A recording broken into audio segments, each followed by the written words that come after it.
Well, good evening, everyone. Good afternoon, good night, depending on where you are. It's the final session of the World Championships of Athletics indoors, right out of Scotland, Glasgow, Scotland, to be specific. And it's been a thrilling last couple of days. Today, we capped it off in fine style. I imagine that we are on course to see some fantastic performances into the evening session here. And I'm here for it. I'm here to do a watch along for many of you. You know that I come and do track and field and other sports, but I really appreciate you here. And it's important that we talk a little bit about what's on tap today. Also, I want to recap some of the performances from the last couple of days, especially yesterday in particular, where we saw some fantastic performance, world records from the like of Femke Bol, equaling kind of records from Grant Holloway. And then even this morning, we saw some really good stuff. Obviously, on tap today will be for the evening session today. I put it up real quickly so we can see some of these things, and it will get the men's pole vault. Obviously, the likes of Armando Duplantis is in the mix for the pole vault. As many of you know, he's a world record holder. I suspect he will try and break that world record, which is sitting down at 6:23. He did try to break that world record earlier this year. Had some good attempts in the last meet, but it was unsuccessful. Not a, I think Nielsen from the United States is an interesting athlete. He's gone 6 meters this season. It definitely, likes of a Sam Kendricks and so on are very close to 6 meters. Well, not particularly close, but at 595. But there's an interesting mix of athletes there. But the guy from Philippines, I also think is a real talent. So Alesic this year also going 582. So you come into this competition, and usually what happens, as we've been seeing in many years, when it comes to Mondo in particular, is that he conserves, he tries his best. He usually doesn't enter the competition until late, and he'll immediately try to win this. So no one is in Mondo's class. In order to be competitive or to force him, you have to be jumping over 6 meters and maybe make him think twice. But that's not a thing for Mondo. He'll just wait you out. Usually it takes one or two jumps to secure the gold medal, and after which he'll probably do an onslaught on the world record. And I think he'll milk this world record as far as he can. And that's one of the interesting things up on tap today. I want to thank you for joining me. We'll be going through the events of today, and just up on the top of the hour, we'll be expecting to see some action there on the track. And I just wanted to come quickly and talk about what we're going to see. So don't forget to like and subscribe. Appreciate that. Obviously, the women's long jump is also in the mix. We've been seeing some good jumps in the field in particular. Interesting field assembled here, but we'll get to see. I think Tara Davis Woodall, fantastic season so far for her. 718. She's a standout there. I'm looking for Diami as well. I thought she did a couple good jumps this season. Nichols as well. So interesting kind of a lineup. I expect Woodall to win tonight. And many people are expecting that too. She had a wonderful jump in Albuquerque. Obviously, also at altitude, that never it helps, obviously. But she's a fantastic jumper in her right, and we expect to see some good stuff there. So, number of things on track. I'm looking forward to the 800-meter finals, the 1500 meters. There's some 4x4 relays, but most importantly, I think the top thing for me today would also to see what happens in women's 60-meter hurdles. It would be great for the current world record holder in Charlton out of the Bahamas, former Boilermaker as well. So I have allegiance there. And she is broke the world record. Obviously, it's been equal this year as well. But hopefully she might be able to deliver and good competition to come up there. So we'll get into many of this on the top of the hour. Yeah, but thank you everybody for being with me, and don't forget to put your comments and your thoughts in what are some of the interesting things that you've seen so far at these championships. I mean, it's a tremendous, tremendous. I think I probably want to start out with this morning and probably talk about Thea Lafon. Fantastic, fantastic jumper. She represents a country in Dominica who, doesn't have a massive track record in track and field, and she not only managed to claim a first global medal, a gold medal, but she did something that we should all be proud of. I mean, when women can go across the 15-meter barrier, that is a significant triumph. So it's a personal best for a national record, 15:01 in the second round. And it was good competition in the women's triple jump this morning. Fantastic, fantastic competition. Obviously, some of the likes aren't there. Some of the big names weren't present, but we had Hernandez from Cuba there. She great competition, 1490. Campari there as well from Spain, 1475. But once Lafon got out there early, she got our lead. She was unchallenged, and it was really interesting. She made some strategic decisions in the last ending of the triple jump there, not to actually jump, and so she was passing a bit and just watching to see what her competitors would do. But the pure joy on Thea Lafon's face, I mean, I like her a lot. I think she's a credit to the sport, and hopefully they're in the island of Dominica, which is a very, very small island. I have friends that are from there as well. Shout out to Laurel.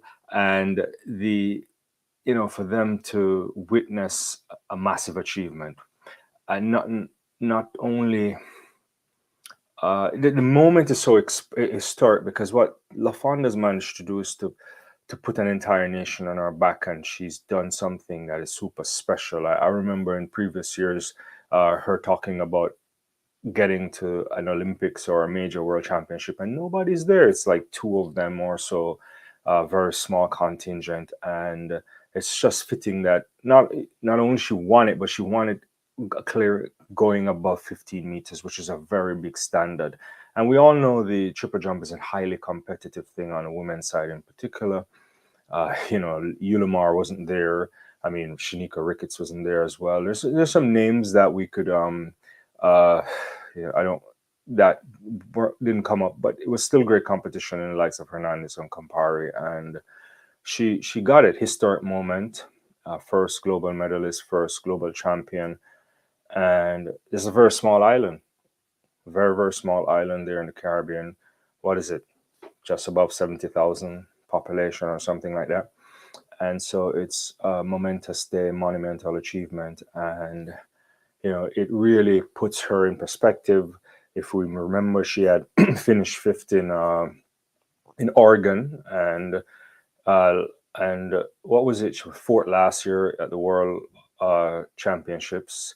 Uh, I think what, fifth both times, right, in Oregon and Budapest. I have to check on that again. But then definitely she was, very close to the medals on a few occasions. So this time she got out there, and I hope this really puts her in an interesting way. I mean, it was still good competition because they had a Jasmine Moore there. There's some other people in the mix that didn't deliver the way you had anticipated. But Tia Lafon, shout out to her, and I hope this is a stepping stone for her to be going over 15 meters potentially regularly this season. And let's see what will happen getting close to the Olympics. So I was really chuffed about seeing her performance yesterday. And there's a lot of other great performances yesterday. Obviously, Grant Holloway securing his 76th consecutive win in the 60-meter hurdles. I mean, Grant is the best to do it at this level, especially over 60 meters. Uh, if he goes on this year to win the Olympic title, which he lost out to, having been that superb favorite in Tokyo to the Jamaican champion, uh, the Jamaican athlete Hansa Parchment, who actually won the Olympics.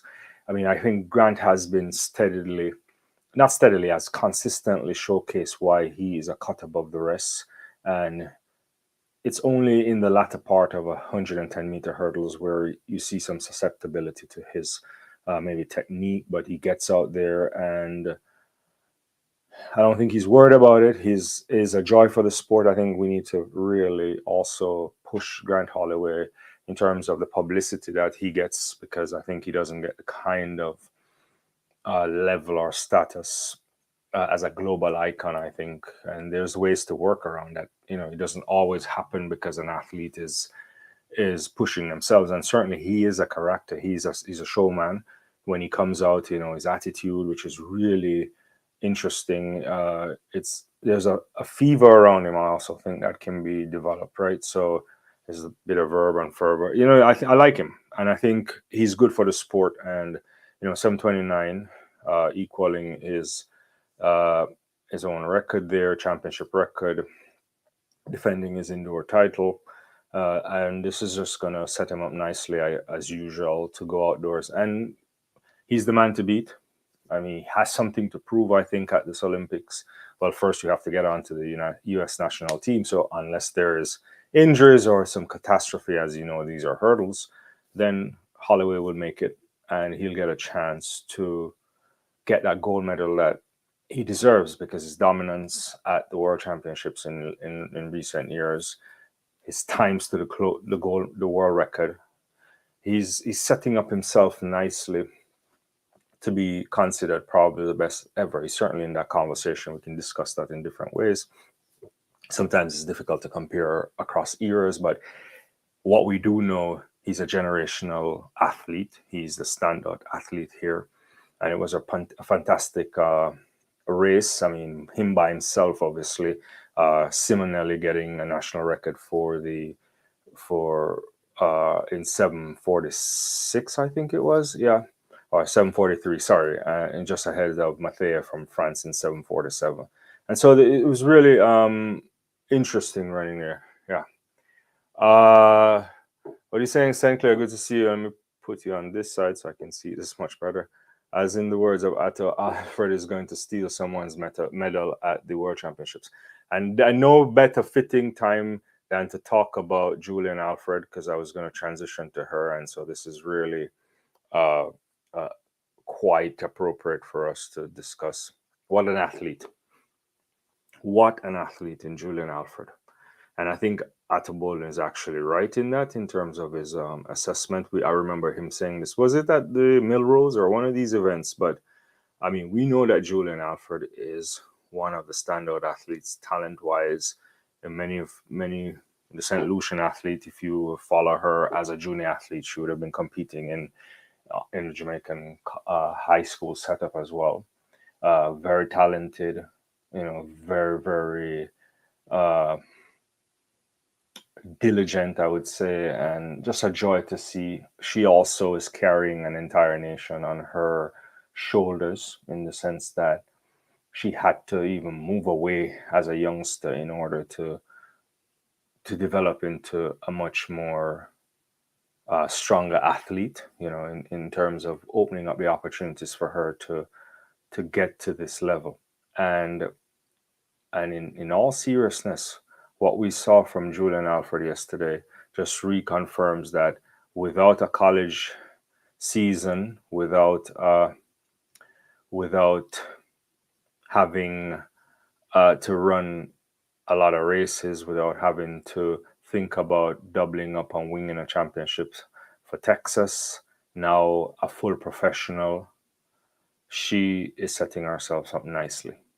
You win the championship in a time of 7, and every time you go sub 7, you're in a very elite company. She is elite company.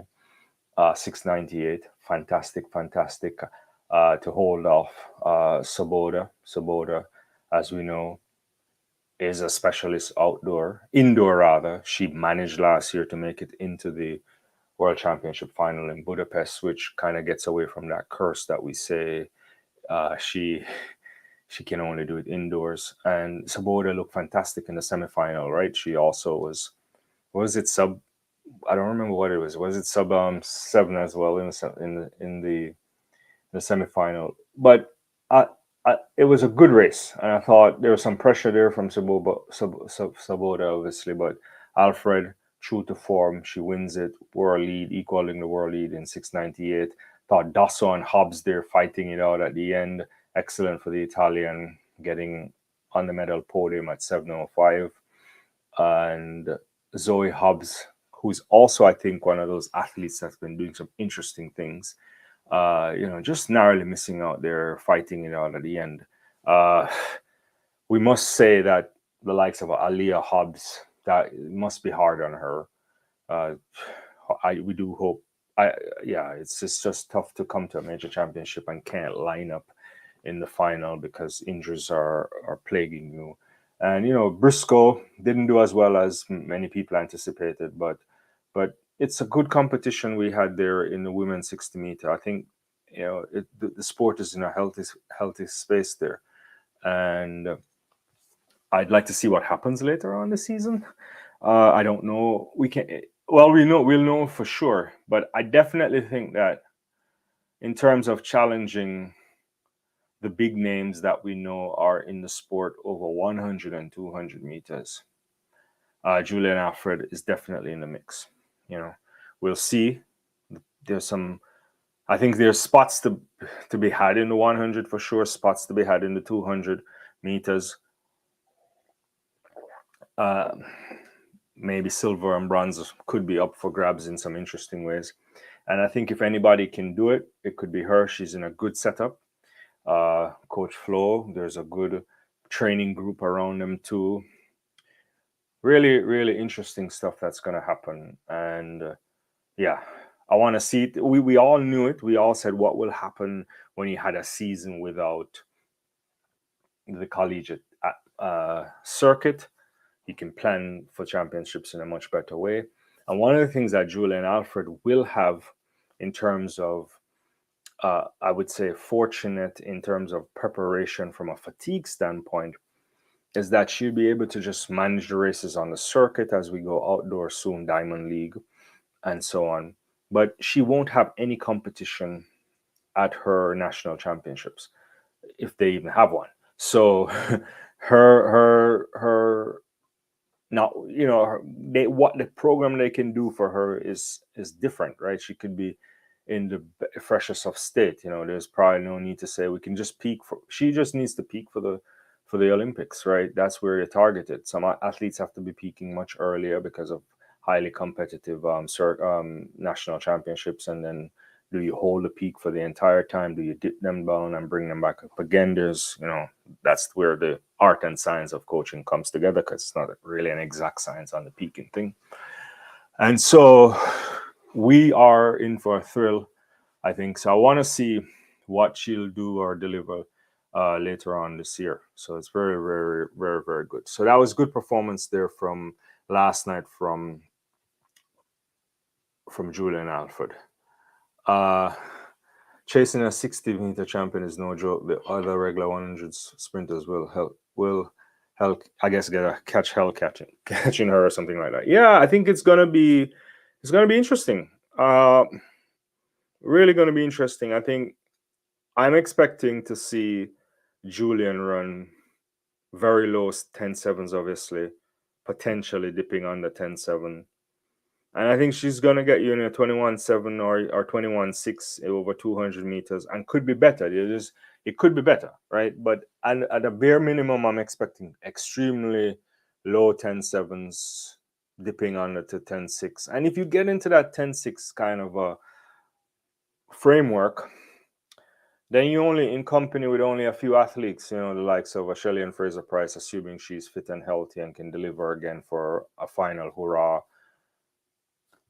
Sharika Jackson, obviously, Shakara Richardson, and potentially Elaine Thompson-Herah. Let's see where she will be at the end of the season later in the season, if she's having a good time at this new setup with the coaching setup. Then we're looking at some really fantastic women getting there for the World Championships, and not the World Championships, the Olympics rather, and that's going to be something special. So, yeah, I agree with you. She doesn't always get out the best, but she gets out relatively good in Alfred. But we shall see. I'm looking forward to it. What I will say, like, even if she doesn't manage to, yeah. Anyway, let me put it this way: whatever happens later on the season is important to her development. But what we do know is that we have in Julian Alfred a talent that, as long as she stays healthy for the next how many years, as long as she has good relationships with her coach and she does the right things, she will be there or thereabouts, and she will be an important flag bearer for her country, for the region of, for the Caribbean region, and for world athletics in terms of all athletes.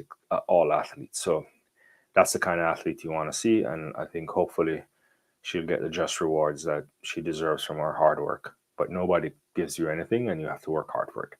So certainly, I like what I see there. I also want to go back to yesterday's result, and I mean maybe spend a little bit of a moment to really savor an athlete that is also a generational talent, an athlete that is, I believe, we actually don't know the ceiling of this athlete. And we're going to talk a little bit about Femke Bol. Femke Bol yesterday, world record, lowering our world record by some. Uh, very, very, very important. 49-17, easily winning. Lika Klava, fantastic to stay in the race, getting to 50.16, just narrowly holding off Alexis Holmes from the United States. And a big PB for the British captain, or the Team GB captain, Nielsen, in 50.89. Diggs, I also thought wasn't that where we want her to be, but equaling her season's best. And that was a really great race. The Austrian as well, in Gugu Wali, and 51:37 national record for her. Femke is an interesting athlete. At this stage, I wonder if she should just go and run the flat 400 meters at the Olympics. Last year, she ran so many races. She had this great preseason in South Africa. But 49:17, and I think she wasn't. It's only in the end of that race where she piled it on, because I think she attacked the 200-meter mark well enough. She could have attacked it even harder and did some more separation between the likes of her and our countrywoman Lika Klava, but she didn't. And Klava was there in the race, and it looked like it was a thing until they came around on the bend again, and she just opened up on her and just almost beating her by a second. It's just, so it is it was a fantastic race to witness, but it's also makes you wonder, because one of the things I was talking to people on the channel and others elsewhere was, we know that maybe Femke has the capabilities to go sub 49. I think she could have gone sub 49 yesterday if she had a better race plan. Is it important to go sub 49? I'm not quite sure.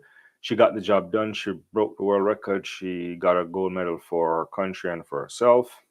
I think Lika is in good shape. Alexis Holmes, I like what I saw there as well.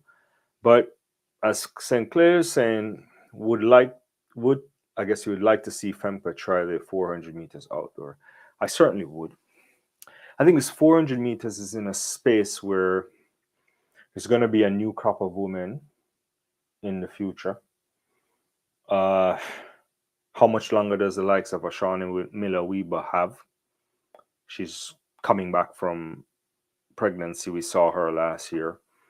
And you anticipate that she will get ourselves in an interesting position to be competitive this year. What does the world expect to see from a Sydney McLaughlin? There are talks of the world record. I think that's really out there. I don't think the world record is actually real. Well, so, but we're thinking about a lot of women that could go 40. We have Paulina is there. We're in a space where I think there is going to be a generational shift in women's 400 meters, where if not this year, but maybe next year in Tokyo and subsequent years, that it's going to be really possible that you have women running sub 49 and not seeing the podium. And so that is going to be an interesting thing. So I would like to see too as well Clay rather, but we'll wait and see. We'll definitely wait and see to see what happens. And yeah, so that was fantastic yesterday. We also saw a good performance by Van der Doom in the men's 400 meters as well. Or Doom rather, not Van der Doom, Alexander Doom. National record 45:25, beating Karsten Varham, who ran a season best and a big PB for Rashid McDonald, 45:65. He had to run his everything out he had in the last couple of races. Just in indoor, and what I saw from McDonald is really something that I liked, right? Because many years ago he had run that sub 44, which many people thought was a massive fluke or a timing issue with the clock, because we never saw anything from him subsequently. And then he got a few low 44s recently last year, and so you start to see a different shift, and you I like what I saw. So it's going to be interesting, right? But, national record for the Portuguese athlete to Coelho. So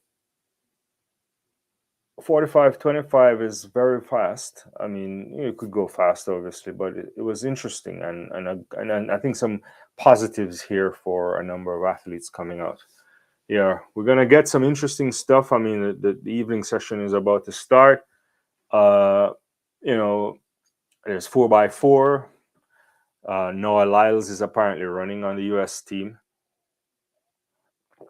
I guess we'll see what will happen there. Yeah, but a lot of interesting things are gonna be on the schedule for this evening. I'm looking forward to the 60-meter semifinal.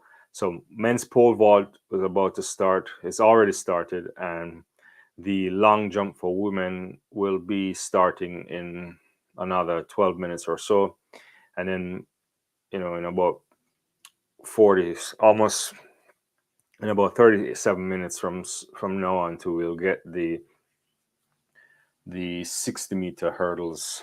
And yeah, we'll get the semifinals for the 60-meter hurdles. And I'm really looking forward to that, because I think there are some fabulous athletes there. If we want to see what Devon Charlton can do, there's Sydney Sember too from Great Britain in her semifinal. That should be really good. But Charlton is a cut of the buff the rest in her semifinal, so you anticipate that she should win that comfortably.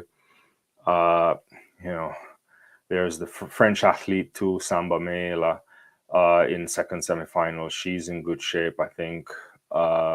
Even the Finnish athlete Hersky could probably potentially play a role as well. So there's a few athletes in and around the mix, and we're thinking about, for the final semifinal, you have a Masai Russell, who, and also Jenki from Australia, Nadine Vessa as well. So that's a tough semifinal.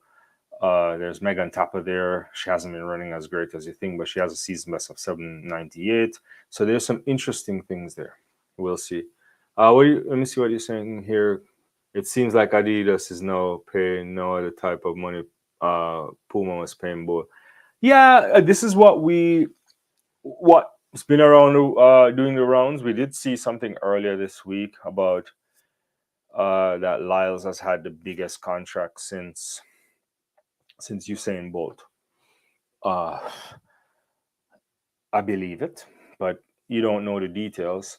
I think Bolt's contract was really interesting in many ways. I think even Bolt was interesting in just sticking with Puma from a youngster, because there are moments where you were offered much bigger deals than what Puma could deliver on. I mean, Puma in part was built on Bolt, in not fully, but obviously he played a significant role in some of the marketing resurgence and so on. Lyles is getting a lot. There's a lot of things around Lyles. There's a lot of movement in the United States.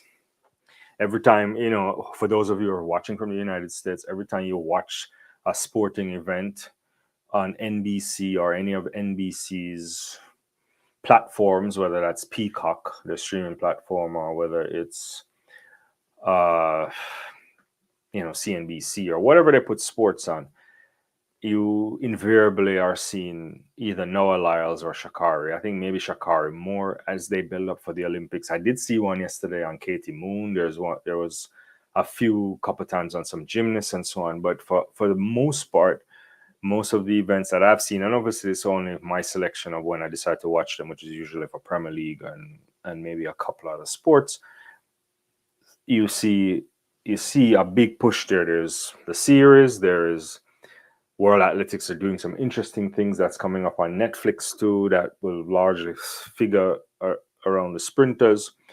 So his stock is pretty high. Noah himself, I think, last year inserted himself into that discussion about the world champion, what it means to be a world champion, that allowed for some discussion on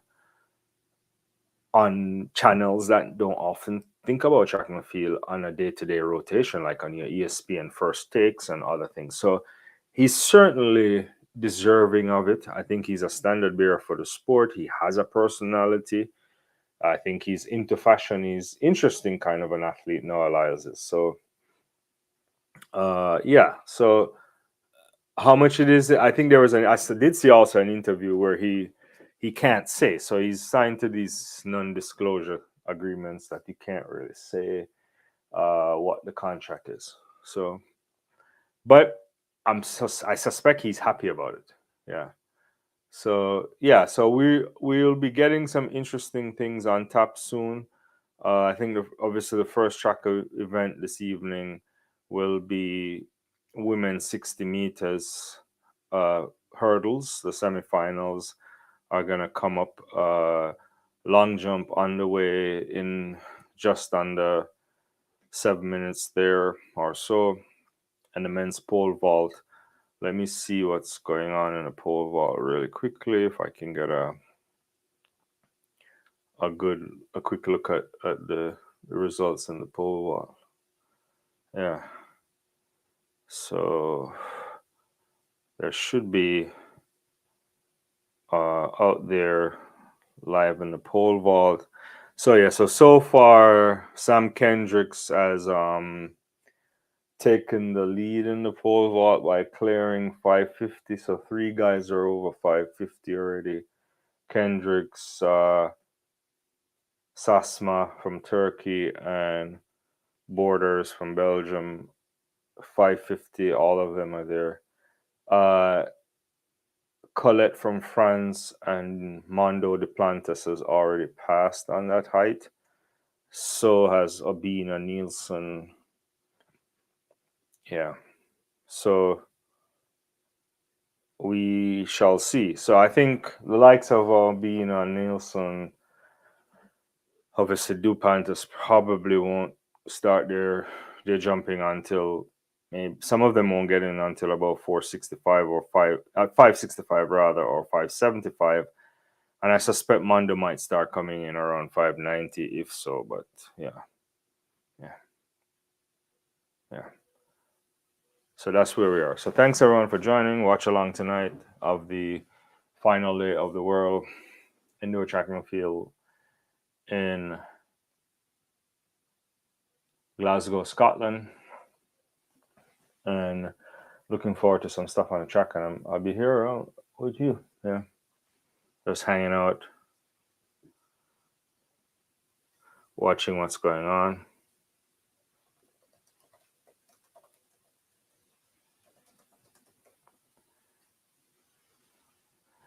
Yeah, I could put up a couple of results here. Let's see what's going on.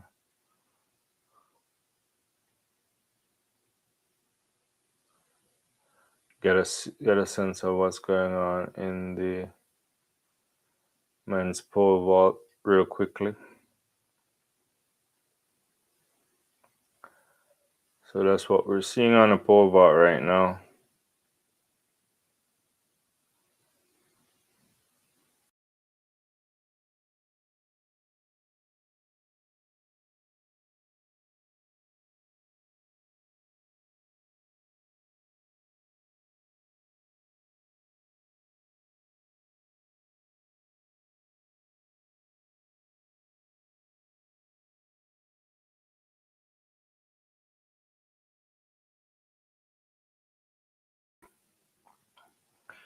Yeah, so that's where we are in the men's pole vault so far. We're waiting for women's 60 meters to get on the way. Long jump is about to start as well. So lots of medals on tap for today. The completion also of the heptathlon. This morning there was a fantastic high jump event as well. It was really cool. I don't know if you guys caught the high jump there, but I'm trying to get the results of the high jump again. It ended the morning session. It was a lovely uh, jump by Hermish Kerr there from the New Zealand athlete. New world lead. I mean, there's McEwen from the United States, McEwen rather, getting 228, and Wu also failing to defend his title, but at 228 as well. But he, clearing the same, but obviously Shelby on countback. And there was a moment where Kerr wasn't jumping, right? He was just waiting for the he was just waiting for the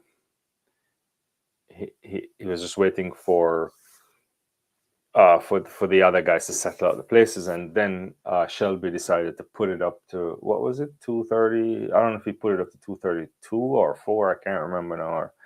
And so it forced him to jump, and that was the first time in the entire series that Kerr actually, or Carr, I don't know if it's Carr or Kerr, depending on how to pronounce it. Uh, he he actually missed because he was up for the last 5 or 4 jumps or so. He had a spectacular clean clearance there, and but then he decided to jump more, and he got to an impressive world lead of 236. So this was a really interesting competition for the men's high jump this morning, and I liked it. So yeah, this is where we are on the pole vault currently.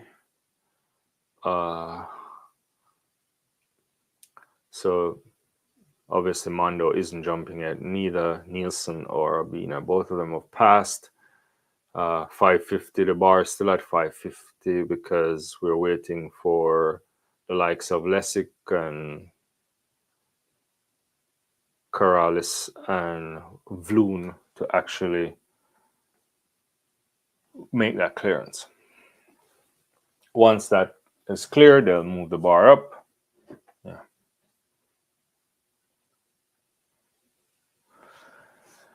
Yeah. So don't forget to subscribe, like the video. That's the best way to support the channel.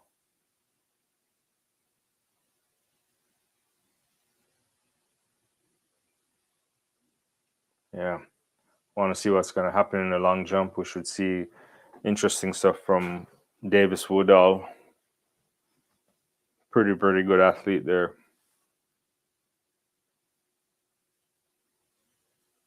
So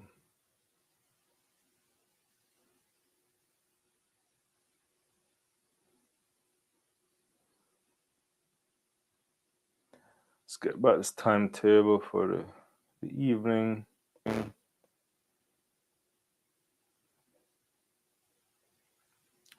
There's a start list here for the women's long jump. So obviously only Woodall over 7 meters this season. Actually, only woman with 7 meters. So if she gets a couple fair jumps, then she should be doing well. I want to see what Diami does too. I think she's an interesting athlete. The Italian athlete too this year gone 680. Yeah, so and you never know. Even the German. I mean, so some of the great athletes some aren't here. It was good to see Miambo back, the German athlete. She did a couple indoor meets and then decided to shut it down in times for the outdoors. So yeah, just waiting on stuff to really get on track. I think on my stream here, they're basically re-showing some of the events from yesterday. There is the 60-meter hurdles. They're showing back. They're replaying the 60-meter hurdles. I mean, I would have rather they were just showing the continuous pole vault. I mean, nothing is wrong with showing these things, but or you could even do a split screen on this. This is some interest. I just don't understand the coverage sometimes from Peacock. Why not just like showcase the live track?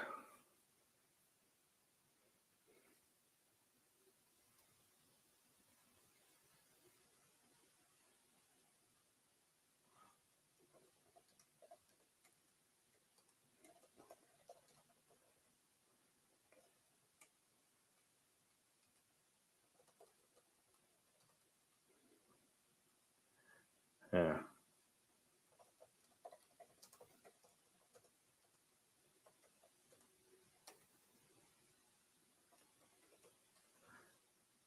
Interesting. Yeah, they're just replaying the Grant Holloway thing here. Let me see it again. It's probably going to be the 100th time I watch it. But that's a really good again. It's not even hitting anything. It's really clean. There's lots of daylight between him and everybody else. Yeah. Yeah. I wonder what it is to face like a likes of Grant Holloway. It's like he pretty much has this on lock. You can't really even do anything.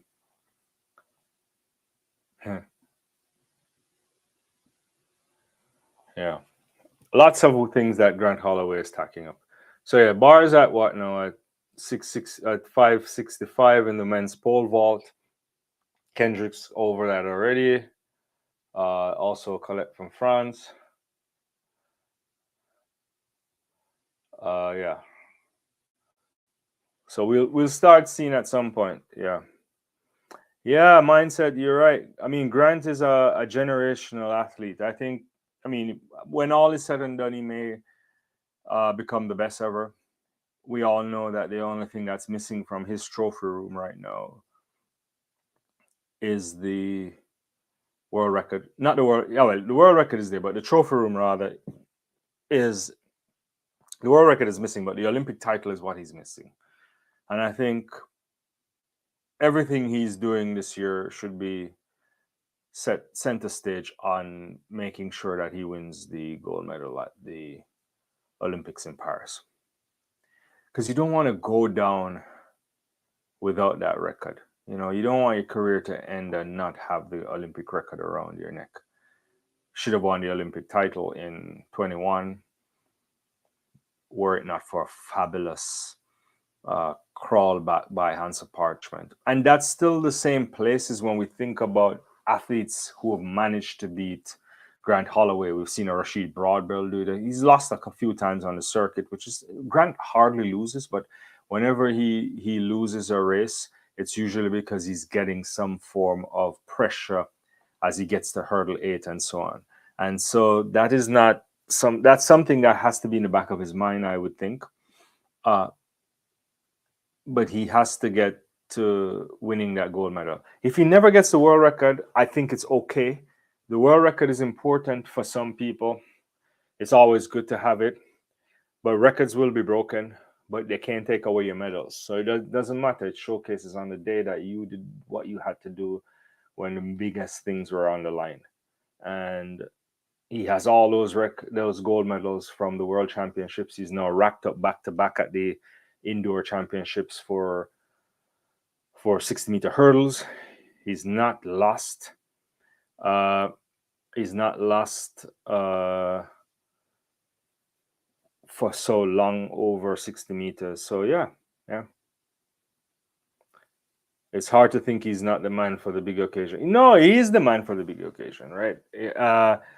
I think he's won the world, all these world titles. It's just that he made that big slip up in 21. I mean, I think if you're from a Jamaican persuasion, then you're happy with the fact that Hansa Parchment delivered on that day. But there are weaknesses to Grant's race, and you only see them starting somewhere around hurdle 8 or the 8th hurdle. But the first part of his race, his first phases, nothing. Yeah, nothing at all. He's way above the rest. Could have broken the world record some years ago. It was just hundreds of seconds off of it. So I don't think he should think about world records. I don't know if they think about that. Yeah, he's actually that good. It's just what you have to do is to focus. This year, I think his focus is Olympic title, because if he doesn't win the Olympic title, then there's questions that people will ask about it. But I don't think it would be. He will be on the podium most likely. He's that good.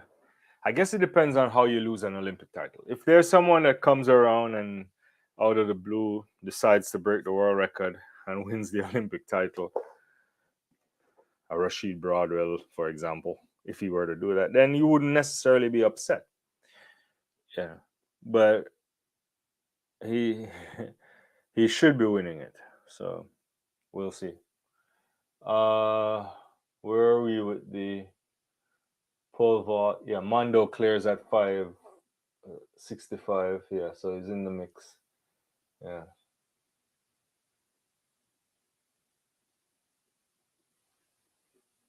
Yeah. I wonder where the medals will go. I wonder what Sam Kendricks can actually pull off something tonight. Obina didn't make it on the first attempt at 5:65, so he has to go again. Yeah.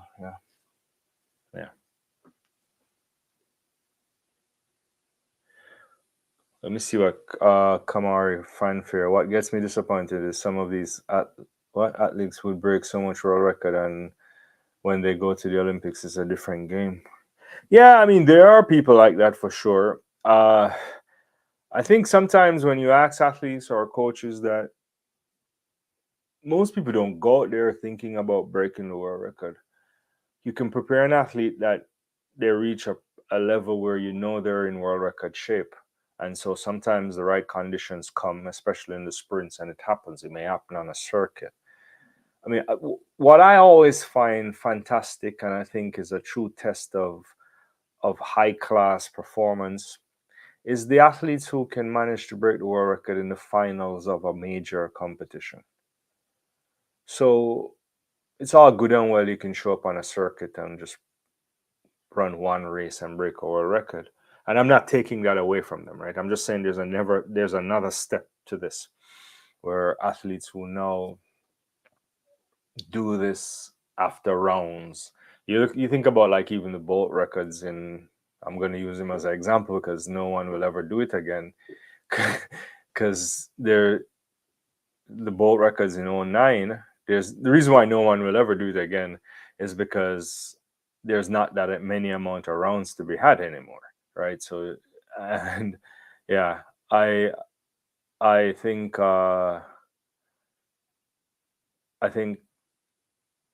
you want to finish it or cap off a moment with a world record, but the most important thing is to win, and to win the gold medal, because they can't take that away from you unless you did it unfairly. Someone can take your world record if you weren't there to run it at the time. You just hats off to them. That's how you think about it.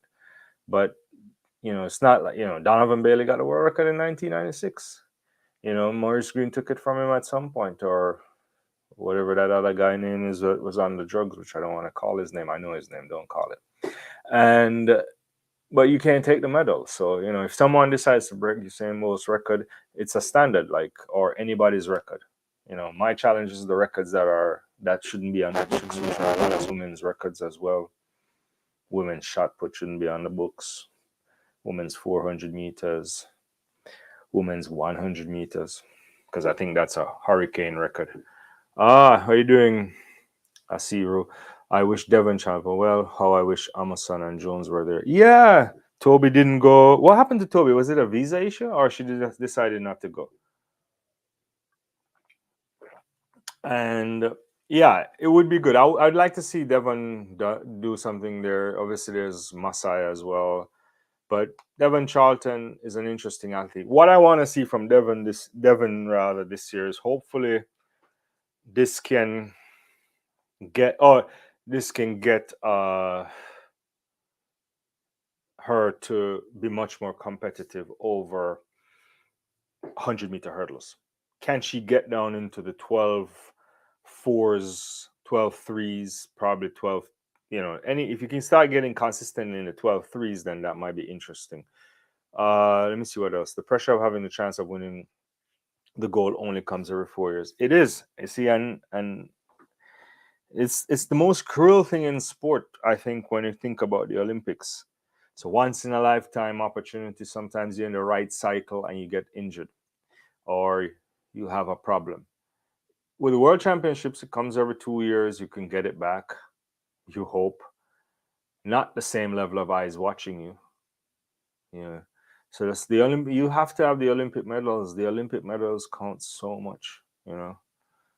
And that's how the sport is set up, or how many sports are set up if they're built on an Olympic calendar cycle, which track and field still gets 95% of its serious viewership from the Olympics, which is terrible, but that they haven't capitalized on a lot more outside of that.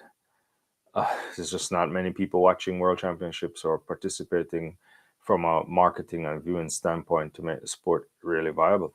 And that's probably 99% the fault of World Athletics, who are now tinkering with a number of things that they say should help to improve viewership and attract people. But we shall see. Ending every year with a major championships is an interesting kind of a thing. I'll have to see through that, because I still think that when you think about a world championship, it doesn't play out in certain places that it should. And I say this with no reservation, that if you aren't marketing your sports to the regions with the most money, then your sport is going to struggle, right? In terms of passing that back on to the athletes, right? So, and that's what's going to happen. So yeah, trap might be big in some Caribbean nations or some European markets, but if it's not massive in the United States, and it isn't the way it should be, it's often, it's still thought as a gateway sport. Like, it's still thought of a sport to, oh, if this kid is fast, he should be a wide receiver or something like that, right? That is not good. But we'll talk more about that. Let's see what else.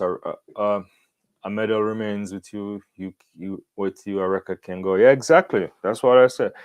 You can't go back and tell Wayo Matthias that she didn't have back to back, or you can't tell Gail that or 1083 is kind of weak, or 1080 whatever. That doesn't matter. It doesn't matter. That's what we did on the night. I beat the people lining up beside me, right? And you think about 2012 and you say, oh, look at the guys coming fourth, fifth, sixth, and beyond. They could probably win every other Olympic title, but you didn't. You know, and no one will remember it that way. You got to start digging into explanations. Let's see. Yeah, Essa Brume obviously missing. And that was probably a sure medal for Nigeria there. That's interesting. Athletes from the tiny islands are winning. Yeah, that's very good. Yeah, we talked at the top of the hour. I talked, somewhat about Tia Lafon, who I'm really fond of, not to, no pun intended, but she really is a standout for an island nation that's just 70,000 people, right? And she's been very close at major games, and I like how she won that today very early. But not only winning it, she won it with 15 meters, and 15 meters in triple jump is big standards. And I really like what I saw from Tia, and I really hope that she remains healthy, has a good circuit, and she gets to that Olympics and tries to do something. Right? I think there's definitely medals up for, and the more women actually that can start going to the 15 meters. We saw Ricketts doing it. There's a bunch of other women, and let's forget the fact that Yulimar Rojas is once in a generational athlete. But yeah, I like what I saw. Yeah. It is the Super Bowl of athletics. It's the Super Bowl of most sports. A lot of sports live and die on the Olympics, right? It's what do you do outside of that to cultivate a professional outlook that athletes can make real money? And you know, it's just not enough eyes on the sport in a non-Olympic year or on the circuit in itself in order to make enough revenue to put it back out to the athletes. It's just not there. You know. Yeah. And that is a sad thing because I think track and field is very much marketable. It's a sport that you can do some interesting things with. Yeah. Let's see what's going on in women's long jump. Yeah. Yeah. I mean, and then the Olympics, it doesn't pay any money. Right. All right. So this is where we are in long jump so far. Nichols at season best at 675. Oh, our first attempt was 675, 671 for Asani. Has Woodall gone it? Has she gone? Hmm. Yeah, let's see. Actually, that's coming up over here. Let's see if Tara can come out with a big jump. Gets her into second place, 673. So our countrywoman Nichols is already out in front.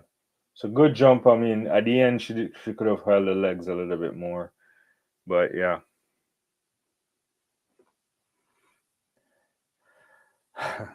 Haven't really sought that out yet, Asiru, but how many of the champions from Glasgow will go on to medal in Paris? Probably, obviously, Femke in some capacity. Uh, you have to Grant for sure. I mean, I think Josh Kerr might medal for sure. It just depends, yeah, I mean, I'm thinking off the top of my head right now. I need to go look at some of the stuff. I mean, I guess we could look real quickly, uh, and see. Let's see what happens. I think it's possible that Julian Alfred will find her way on a podium, potentially in the 100 meters. It's not given. It's really competitive. Can can the can Kerr get a medal on in high jump? If you can jump 236 and do it and go even higher, maybe it's very very possible. Tentoglu one. Uh, you expect Tentogler to be in the mix. I think Tentogler is Olympic champion, world champion, or indoor champion. He finds a way, even though sometimes he'll find a way and the jumps aren't that massively big. He's this guy for a big yeah. Obviously, I think Mondo will win this. So yeah, there are people I think that can be in the mix. It's a good question though you're asking. Good question. I think even in the shot put on, obviously shot put was won by Ryan Krauser, so he's clear on favorite as usual. I'm trying to think. In Yeah, so yeah, those are off the top of my head. There are others obviously that I think can be in the mix in some ways. Let's see what's going on in the pole vault real quickly. Kendrick's over 575. Mondo passed at 575 right now, and Obina also passed at 575. So yeah, we'll see what happens here. Uh, long jump right away. Still Nichols ahead at 675. Woodall 673. Asani at 667. And it goes down like that. Yeah. Let's see. Kamarias. Yes, records are made to be broken, but still some athletes don't appreciate it. What yeah, I mean, I think you want to, if you're in the mix for a record, you go for a record, right? But and people might there is always a title of former record holder. It still comes up. So at the end of the day, your history isn't like wiped out. Yeah. Do you think Coleman can beat Lyles over 100 meters? Absolutely not. I don't know. Actually, I shouldn't say absolutely no. I don't know where Coleman is. Can Coleman get back to like a 9.7? He's older now. Prior, can he run? He should, if he can run low 9.8s, probably. I think I definitely think that what Noah will do to people is that if he's in the mix, like if you're not too far ahead of him in the first 30 of 100 meters, the fact that mentally you know that he can take you down is something in the race itself. I think there's that. It's usually like when the Bolt effect used to be. Obviously, he's faster than everybody, but when you're there, some athletes do some things to you. We all know his speed endurance is really ridiculous. And so I think you want to be way out ahead of Noah Lyles in order to feel confident. Yeah, so let me.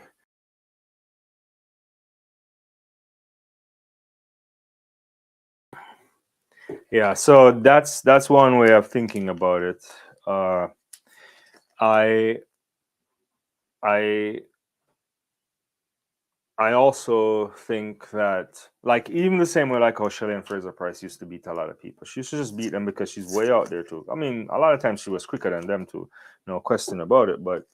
But there's psychological things that happen in races that we have to think of.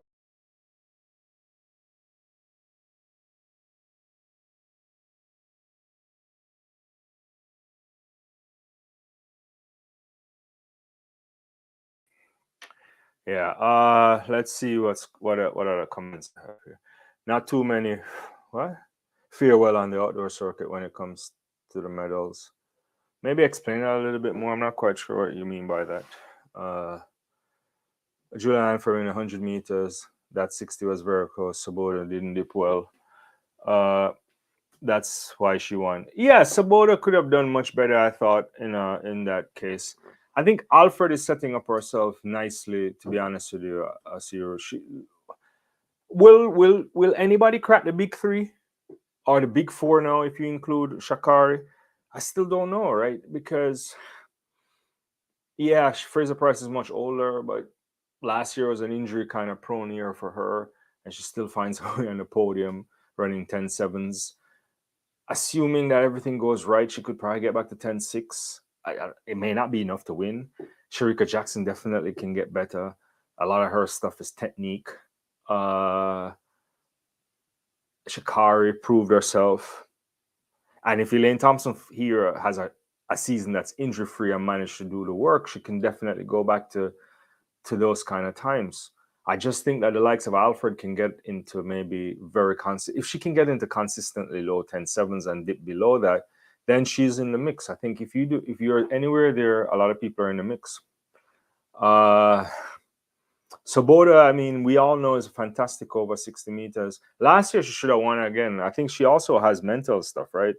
When the Swiss athlete took her down, Munjinga.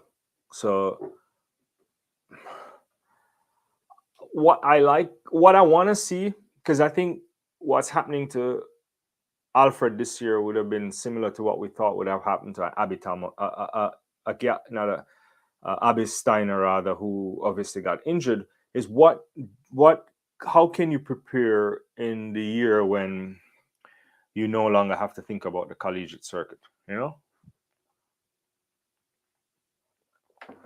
I think that's the big feature for the defining thing for Julian Alfred this year. She doesn't have to prepare alongside running a long collegiate secret season. She's a professional with a good coach, good camp. We shall see. I don't know if she'll crack it this year. It's not it's competitive, but she could get in the. She's definitely. I think she if she runs well this year, she can get into the medal mix. Winning it, that might be hard, but who knows? What else is here? Coleman don't have the top end speed. Yeah, Coleman is, you know, he has to get out really early, good start, get up to speed fast, and see if he can actually uh, hold off athletes. Right? I don't know. We'll see. ETH is the most technically sound female sprinter. If she's in good form, every other sprinter should forget about those two gold medals. Uh I agree in a 100, not over two.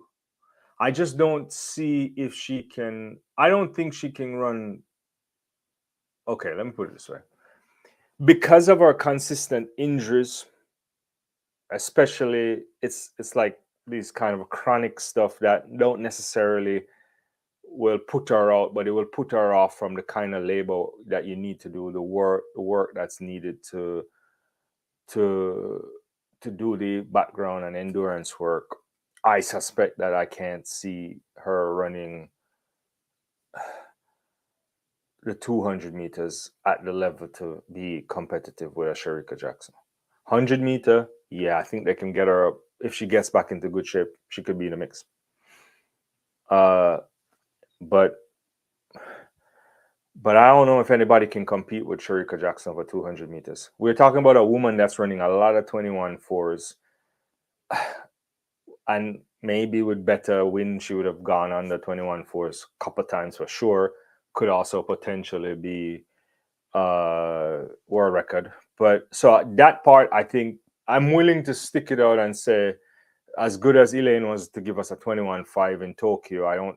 That's 4 years or 3 years onward now, and not on an athlete that's normal, right? It's on an athlete that struggles with injury.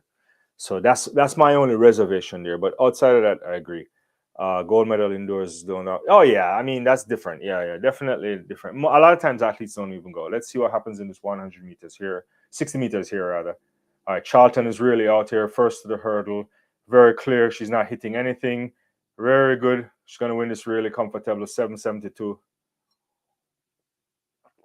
First two automatically go through. Let me see if I can get that up. Let's see. Where's that? Yeah. That's a long jump. I'm looking for 60 meters. Sorry. So first semifinal was Charlton 772 ahead of the Polish athlete. I won't even try to pronounce that right now. 778. Semba at 795. She has to sit in the queue room hoping. Shane Clemens obviously in the queue room, but I can't see 779 getting you through for sure. Yeah. Yeah. Yeah. So Semba is in the queue room for sure. I mean, both of them will go in the queue room, but yeah. Uh, let's see what's going on in pole vault really quickly. All right, so these are the athletes over 575. Obviously, Mondo passed on that, and Obina. So we'll see what happens next. Which 100-meter sprinter out there that has the potential to upset? Well, I don't know. There is a number of athletes. I mean, I think I don't know if I don't, I'm not giving like I think the 100 meters come this year is going to be wide open. I think if an athlete can get into 10 sevens and into 9 sevens rather, which is not easy to do, then you start to be in the mix. What will Fred Curley do this year? You know, will we ever see anything from a Trevor Bromell? I mean, he's so injury prone. Is Marshall Jacobs going to come back? There's a lot there. Will it be finally a year where the likes of Oblique Seville steps up? Will Let's See Toboga change the atmosphere? I mean, he's fantastic. I still think Tebogo should be a 200, 400 meter runner, but that could be in the future. But he can find his way there. I mean, there's the Great Britain guy, but I don't know if he's going to challenge for a gold medal. I mean, he got onto the medal table podium this year, coached by Glenn Mills too. There's some guys that Stephen Francis has, Thompson, a couple other people. I don't know if anybody can call who will win the 100 meters. It's too early right now. I don't think there's that performance last year by Noah was spectacular, but it's not fully stand out to me to say that he's locked in for that. Especially when we know that if he doesn't start particularly well, he can get left behind easily, right? Yeah. See, yeah. He had a 300-meter thing the other day in South Africa, right? It's let's see Tobogo. I think he'll probably run 19.4 this year for sure. If everything goes well. Uh, yeah. Thanks everyone for joining me. Don't forget to subscribe and like. Do you think Tobogo can upset Lyle? Yeah, possibly. I mean, in what 200 meters or 100? So, because I think Lyles is where the 200 meters is. Look, this year we'll see some interesting stuff. I want to see what's going on there. I think the more Noah sets his standard on trying to get a 100-meter title, it starts to make the 200-meter really interesting. It really does, in my estimation, because you have the kid, you have the, you have, yeah, you got Tobogo, obviously, you have the next US youngster, uh, Arian. Uh, who knows what Andre DeGrasse can come back and do if he's healthy? He's gotten back in a setup that he likes. You can never count him out. Yeah, but it should be a Lyles thing. But I think there'll be some guys who are going to try to run 19.5s or better. But right now, Noah is in a 19.3 kind of range, looking to go down further than that. But can you do that after rounds? Maybe. I don't know. We'll see. Once we get outdoors, we'll get a better sense. Yeah. No, I think Let's See is up there to thinking about it. Aaron Nathan is also potentially, but it's not easy to run 1919, So yeah, yeah. So yeah.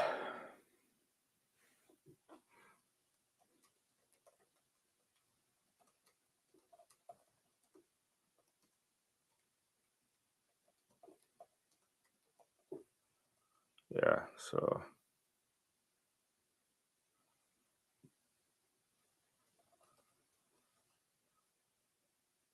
all right, let's see where we are. Uh let's see if the long jump has changed really quickly.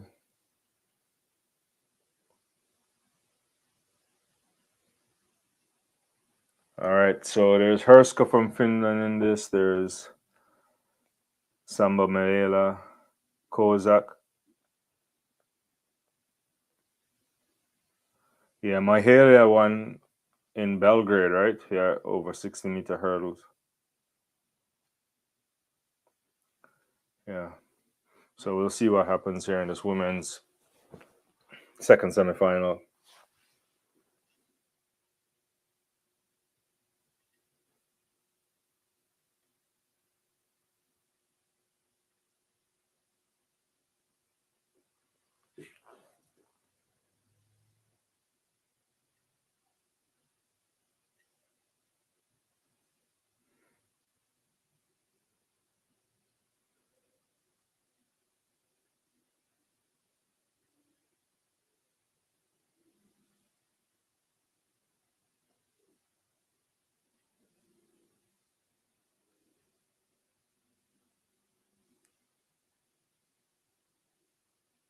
Let's get what.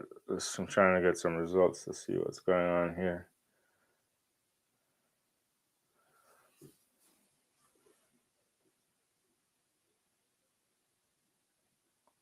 Let's see what Samba Mahela can do because she is really pretty over the hurdles sometimes.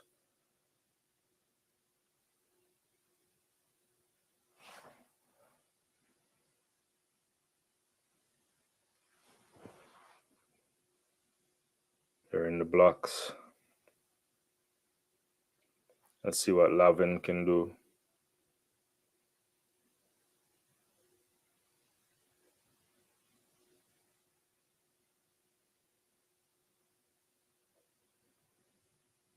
It looks like Samba Mahela first did really clean over all these hurdles. Really gonna win this comfortable 773.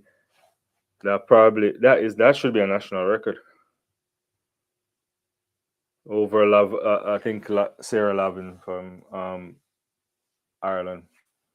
Yeah. So Semba and Clemens are still. I think the Hungarian athlete will go in the queue room now. Kozak, because she finished in third in 775, 795. Let's get this over.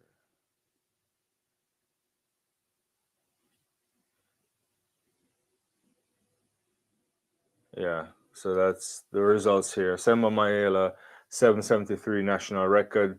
Lavin from Ireland equaling our personal best at 790. And Kozak has now joined Sydney Semba in the queue room at 795. And we'll get the next heat coming up in a second. Let's go back to the long jump really quickly. Still Nichols leading at 675. She had a failure in her second attempt. Yeah. Yeah. Yeah.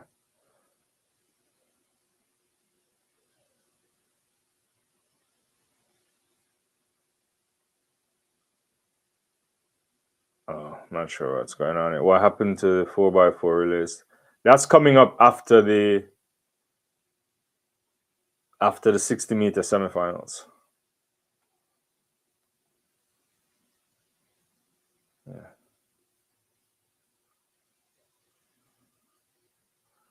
Let's see what's going on in pole vault really quickly, guys.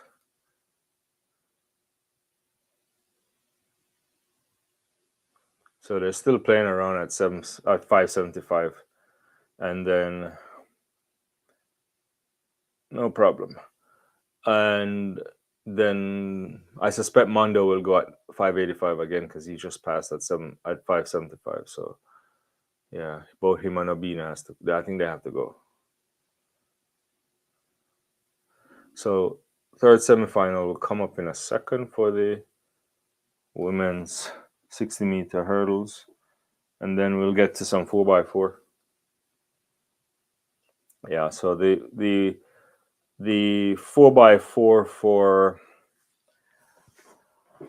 for men will come up at 15 minutes after the hour. So stay tuned for that.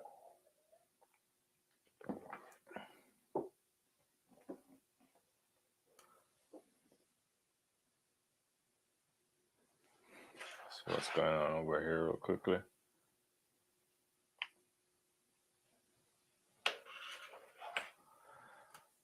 All right, don't forget to put your comments in the chat, guys, and let me know what you're excited for. What's the most impressive thing from this meet so far for you?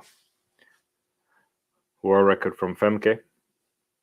I thought she was gonna go sub 44, but I'm just greedy. Plus, it doesn't matter if you go sub 44 right now. I think most of it is outdoors. I mean, it would have been cool if the schedule is kind enough to do the 400 and the 400-meter hurdles at the Olympics, but that's a bit suicidal.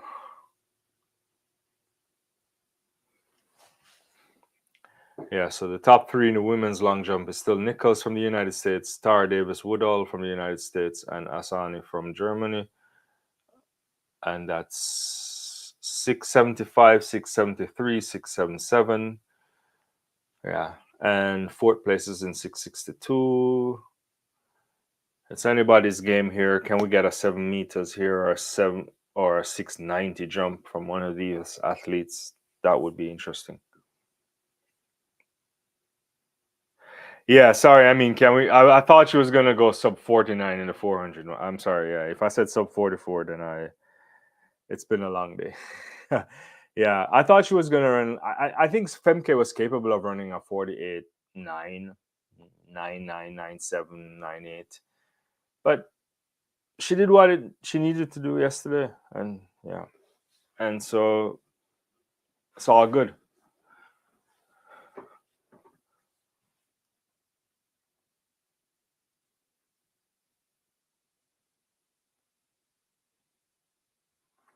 Yeah, so it's gonna be Taylor, Vessa, uh,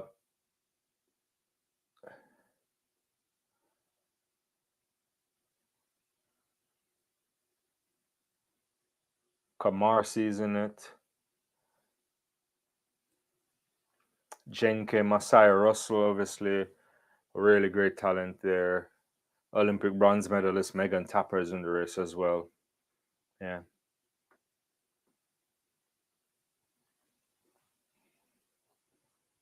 Comper from France. I don't know if that's how you pronounce it, but yeah. Yeah.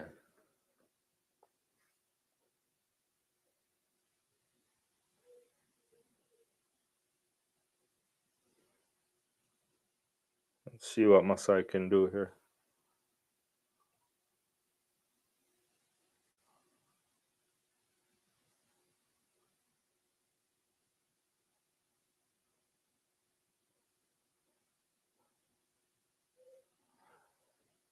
Is it 100? Is it 100K bonus in the indoors? I didn't check the prize money there. I know TDK or whatever the partnership they have always has this big 100K for breaking world record. But is it the same for indoors and outdoors? Yeah.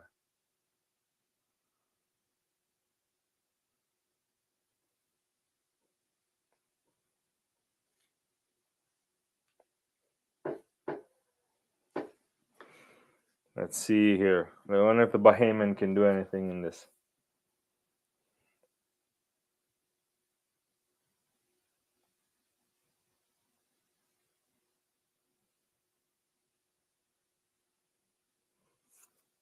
Top of last to get into our blocks, it seems like.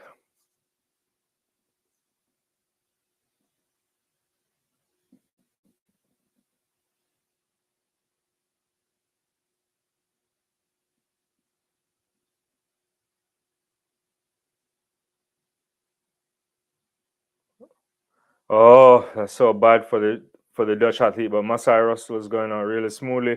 And all the way out in lane one, there's Taylor from the Bahamas. So looks like 779, 791 for the Bahamian athlete. And maybe Megan Tapper sneaking up for third place, but probably won't be good enough to advance. So it's like 779, yeah. Season best there from Masai Russell. See if I can get the results up here.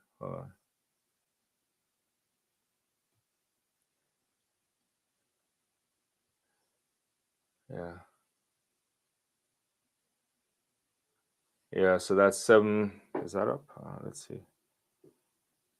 Yeah, so that's 779, 791 equaling the PB for Taylor, 8 flat for Megan Tapper. That won't get her into the round. So that means Sin December makes it through, and also Kozak makes it through, right? So Kozak actually is 795 qualifies, and I think Semba, yeah. Yeah, but Vesa there to me was a sure favorite to go through here, and she had a mishap early in the race, and she's gone. Yeah, yeah. Let's see.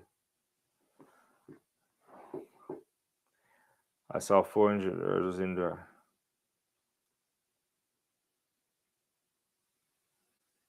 No, I don't. I think that would be too dangerous. That doesn't. Yeah, because you have to go up on the. Nah, that can't work. Yeah.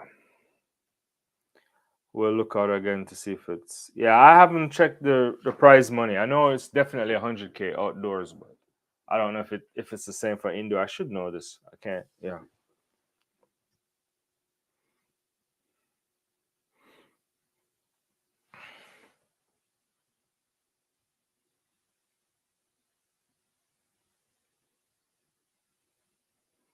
I guess y'all talking about Tobago. Let's get back on some pole vault. Ken, Kendrick's over 585 again.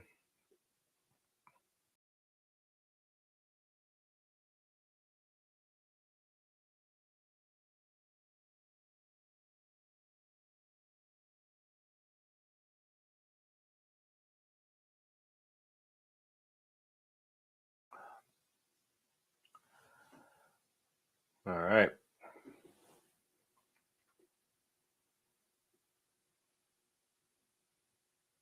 I was just looking at Woodall here.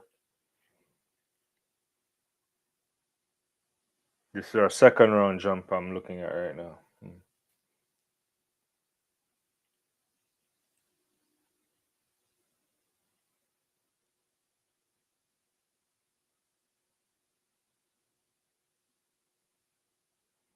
Hmm. So she goes on to the lead now at 679. Yeah. Yeah, Tibogo is gonna be special. He's already special, so. But I really think that Let's Sealy in the long run should do 2-4.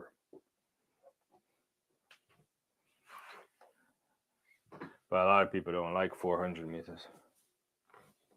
The workload is just out there.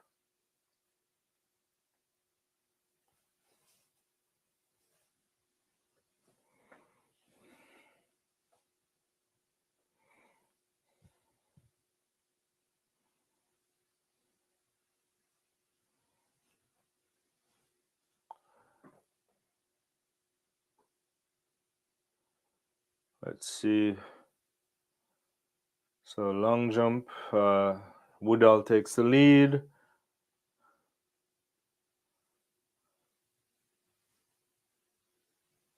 Nickel second, and the Germans still in third.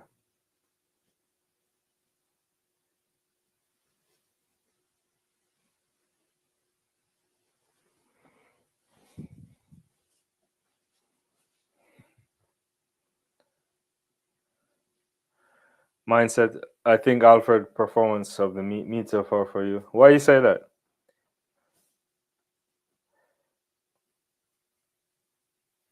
I mean, it's a fantastic performance, but what about Grant's performance equaling championship record? What about even the high jump this morning was fantastic at 236. Women's triple jump was fantastic too. Femke Bol broke the world record. Some interesting kind of performances, yeah. Great series by championship. Wasn't the championship record too for Ryan Krauser? Was it? Let me see.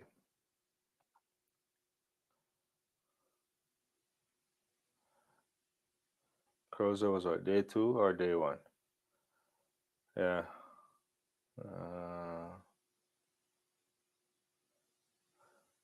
Probably do. Let me see.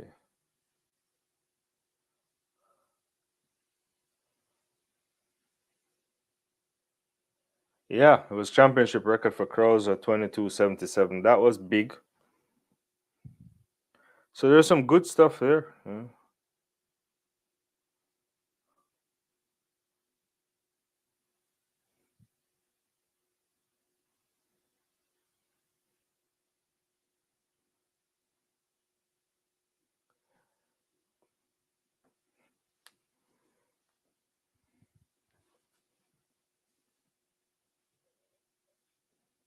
Pole vault. Let's see what's going on in the pole vault. Thanks everyone for joining. Just doing a watch along. Next thing on the track would be the finals of the men's 4x4, then women's 4x4. That's coming up in 10 minutes for the men's. The results of the 60-meter hurdles are in, so this would be your start list for women's 60-meter hurdles. And so it's going to be Kozak in lane 1, Taylor from the Bahamas in lane 2. Shout out to the Bahamas for getting 2 women into the final. Masai Russell in lane 3. The favorite for me and for everybody, the world record holder, Devon Charlton from the Bahamas, Purdue Boilermaker, obviously. And then Semba Mahala, who won in a couple of years ago, right, in Belgrade, right? And the Pole Lavin from Ireland and Semba. Pia, I don't remember how to pronounce his Polish name.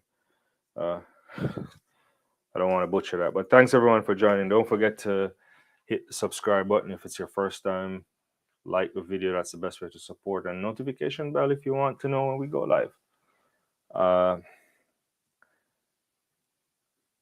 The women's, yeah, you're right. The women's 3000 was good. Yeah, yes, that was a fantastic performance by Piercing. Where was it? Let me get that result up. That was really good.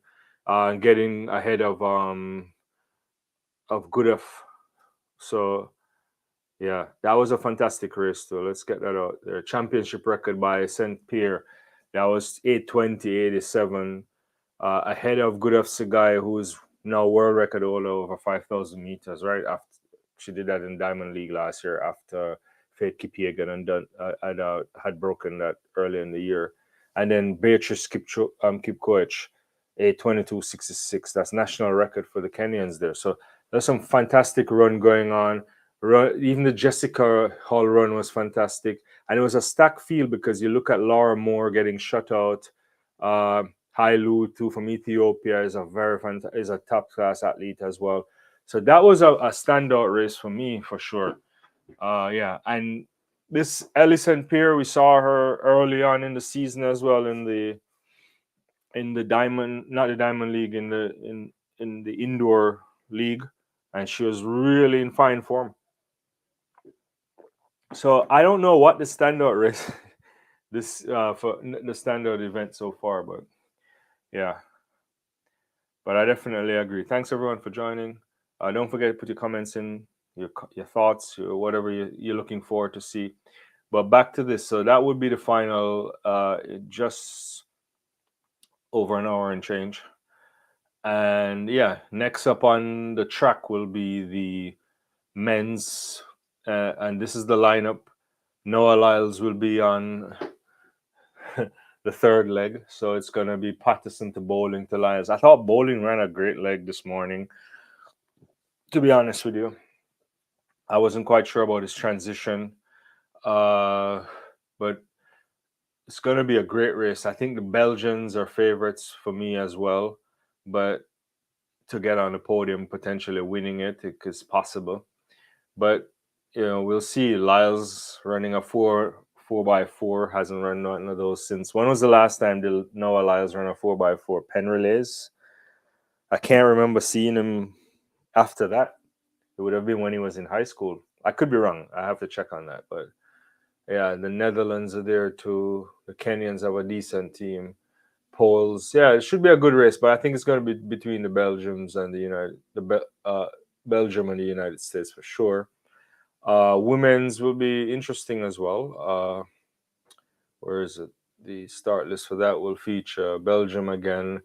This is going to be an easy victory for me for the Netherlands. Lika Klava starts it off, so they should get a fantastic lead. Femke Bol is going to finish it if there's any problems. I think Great Britain will be good. They have a good team there as well. Yeah. I don't know if Jamaica can get in the mix. I doubt it, but it's possible. But the United States, Great Britain, and Netherlands, I think that's where the medals are going to go. It's probably going to go Netherlands, probably USA, Great Britain, or maybe Great Britain can people upset, but I don't know. Will Pippi do an upset? Yeah. Oh yeah, for sure. Yeah, she was. They always say when they come back from motherhood, it's a renewed focus, a renewed everything, great high level athletic performance. So we're looking forward to that. Yeah. And then you'll get the likes of 800-meter final too. What will Bryce Hoppel do? Garcia in the mix as well. It's going to be good, you know. It's going to be good. I think the Italian kid can do something. So, and women's 800-meter final should be really good as well. Let me get this comment real quickly. Patterson USA has to have a great race because Bowling needs to get out, not go out too crazy. Yeah, I mean the Matty Bowling thing. He was like, maybe he's still young. Let me not say anything about Matty Bowling. And then the 800-meter final. This is gonna be fantastic. You know, Alemu is there, obviously Kip Roach, but I think what will Jen Enrique do in front of a home crowd? Nikai, Yarigo. It's gonna be fantastic. There's a few women already this season have gone on the 159. So 1, 2, 3 of them in the mix. So it should be an interesting race here for women's 800-meter final. And yeah, so good stuff on the track for the rest of the day. Like we get back what's going on the let's see what's going on in women's long jump real quickly. Nichols is back again in the lead. I'm just seeing this on my screen as well. 683. So she's taking the lead again. Yeah. So USA going back 1 and 2. Lots on the board. She has a lot of space. She's giving up a few centimeters as well. Yeah. Yeah. And now we're seeing Mondo.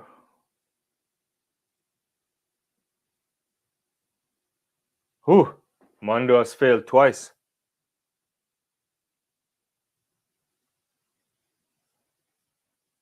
This is not good for Mondo. He's failed twice at 585. He didn't even have anything on this one. He's getting up, the turn. Yeah, but he hits it off. Yeah. I think he hits it off. Yeah, he knocks it when he's going up, right? Yeah, just over the thigh area there. Yeah. So he's definitely on the verge here. Only Kendricks have gone over and Corrales. Yeah.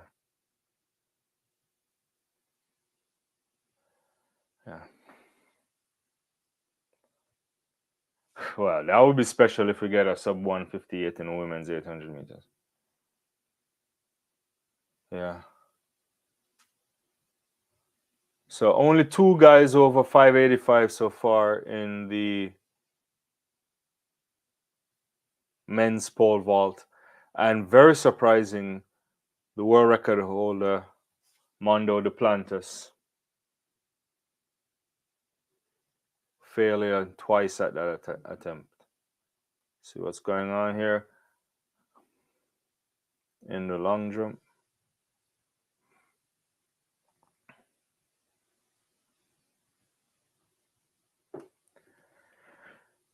Yeah, interesting to see what Noah Lyles will do on a 4x4 here. It's going to be a little bit crazy on these 4x4s. 4x4 indoors are already ridiculous. People trying to get off the track, get out of the way. There's not a lot of space. Yeah.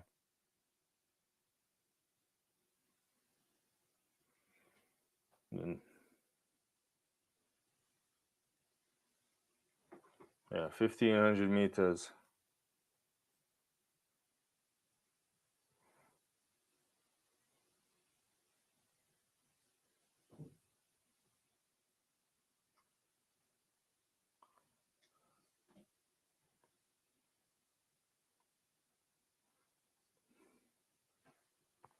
Yeah, so men's 4x4 out there.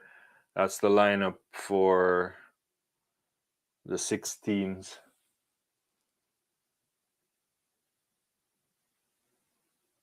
Belgium anchored by the 400-meter indoor champion Alexander Doom.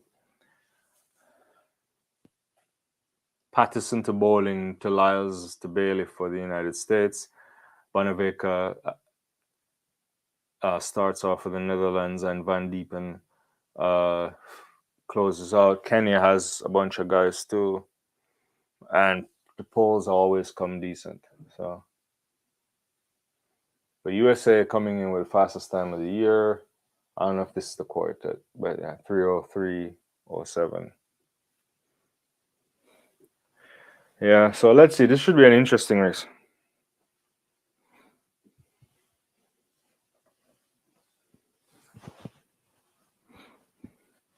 Let's see what the United States will do. Can Noah Lyles get a gold medal before he leaves this indoor championship? Was he always planned? Did they always plan on running him in this? Or maybe this is his attempt to start getting into the mix because he may want to crack at a 4x4 in. Well, I can't see that. Yeah, let me take that back. Yeah, I can't see him in the 400-meter 4x400-meter pool come Paris.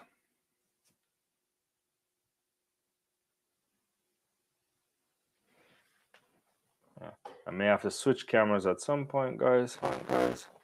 Uh, having a, having a little bit of a overheat issue. Not quite sure why. I think I know why, but yeah.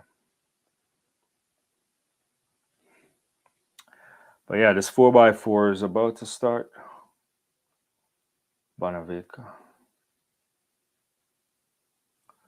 Yeah.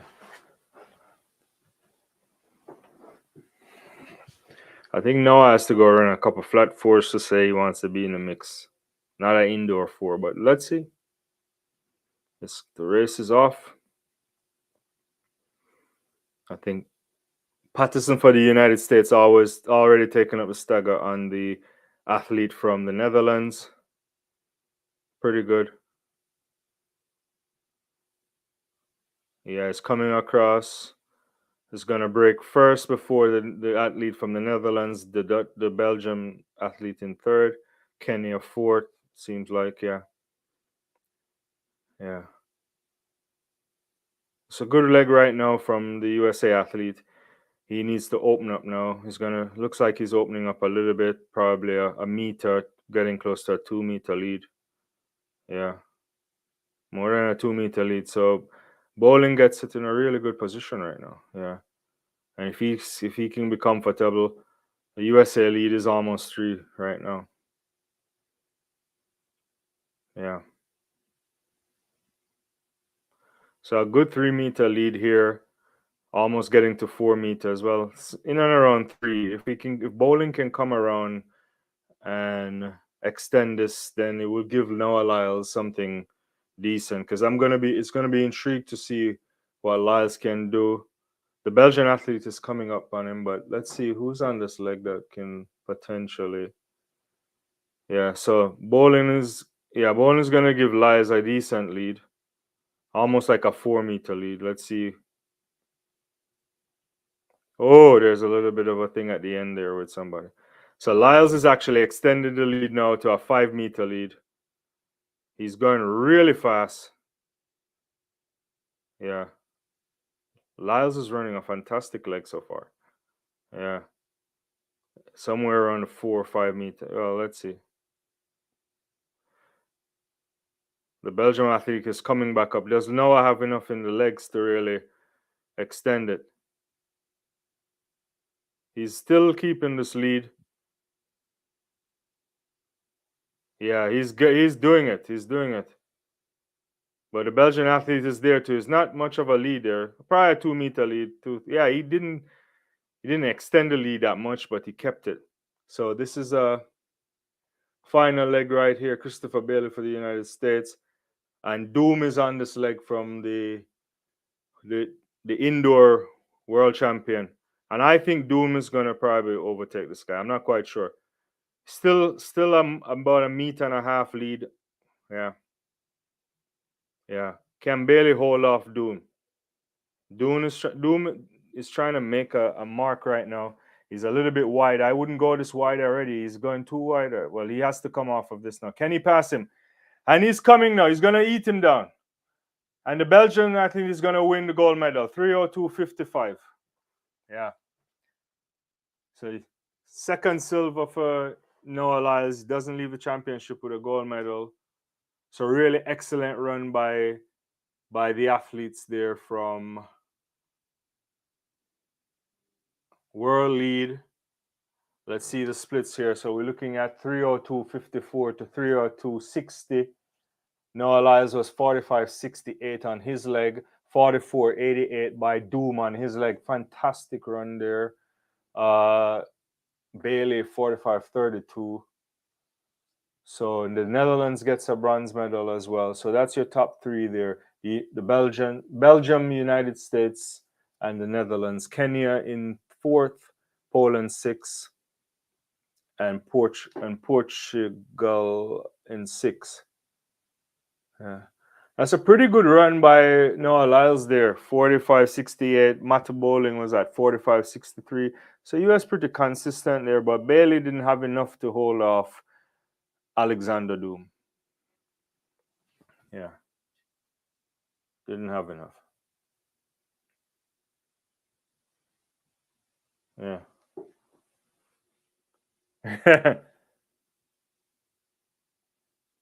So Bailey switches hands, gets out. And Doom was in lane two basically most of it too. But I guess he just wanted enough space so and he goes all the way over to lane three, and Doom went back to lane, and Bailey went over to lane two. I'm not quite sure why he went over to lane two. Why would you do that?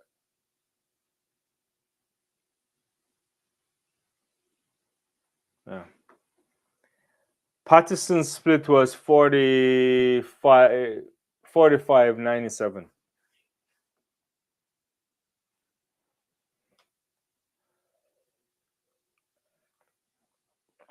Yeah, so Lyles finished the championships with 2 silver medals. Yeah. Yeah. So Belgium had a 46-21 on their first split to 45-67 by Dylan Borley, and 45-78, 44-88. And then Patterson led off by 45-97, 45-63 for Matty Boland, 45-68 for Noah Lyles, better than I thought he would have done, and 45-32 for Bailey. But Doom was in touching distance. You give him touching distance, he's definitely gonna win this one. So that's it for the men's 4x4. Women's are coming out. No incident there. Let's get a quick catch up on the women's long jump final in progress. Davis Woodall takes the lead again, and she's now gone 6:93. I'm seeing the jump right here. She looks really good.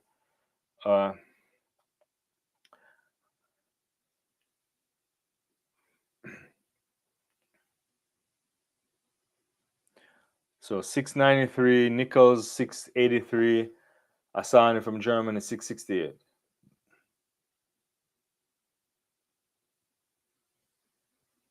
Just a centimeter ahead of the Swiss athlete Colin. Yeah. Thanks everyone. Don't forget, let me know what your thoughts on that 4x4. Was that what to your liking? Were you thinking the United States would have won?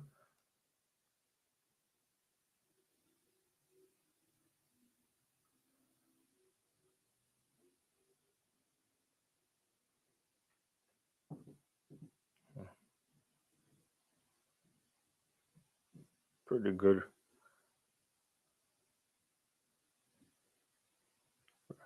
Really appreciate those of you sticking around just as we do a little watch along.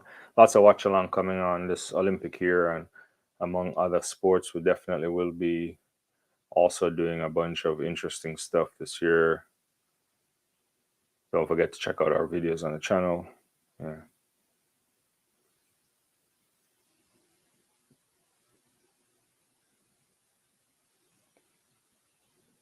Yeah. Got a lot of interesting videos, some explainers, the like. Yeah. Well, yeah. So far, Woodell takes the lead. Let's see what's going on in men's pole vault because Mondo had to clear at the last. Okay, so Mondo did clear at on his third attempt at 585, so he's still in the competition. He passes at 590, so I guess he's just playing around here. Well, a little bit of a scare to see Mondo needing three jumps to clear 585.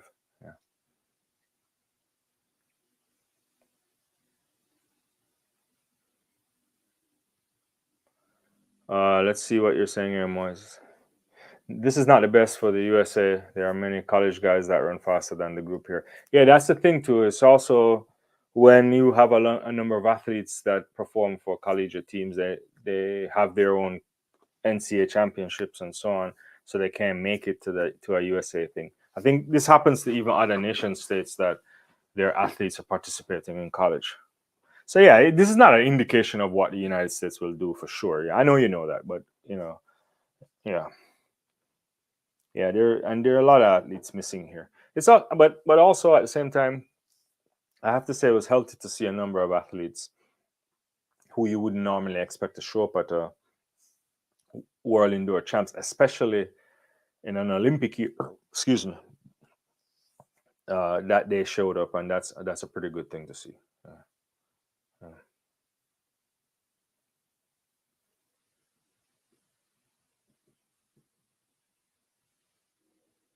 it's good to see that for sure.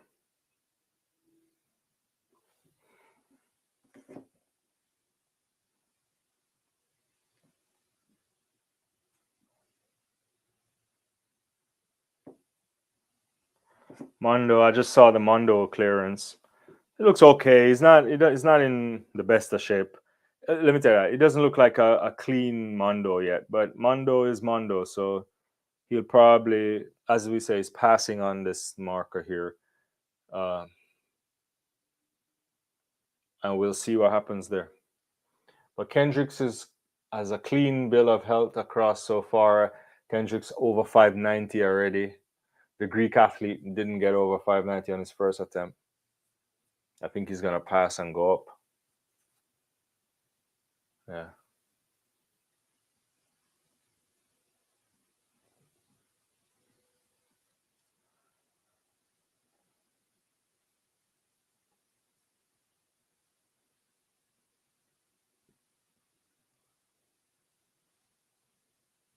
All right. So Nielsen's out of the United States for the United States. So it's only Duplantis,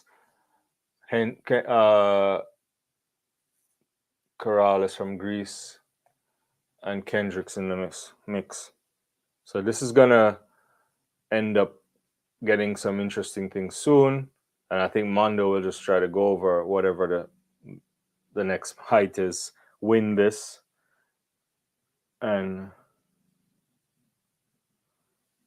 and then see if he can try to break the world record. That's usually his plan.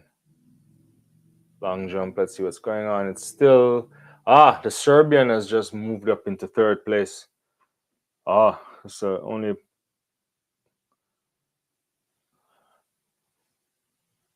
so she's gone 674. So she's replaced the German from four. Yeah, 674. So 693, 683, 74.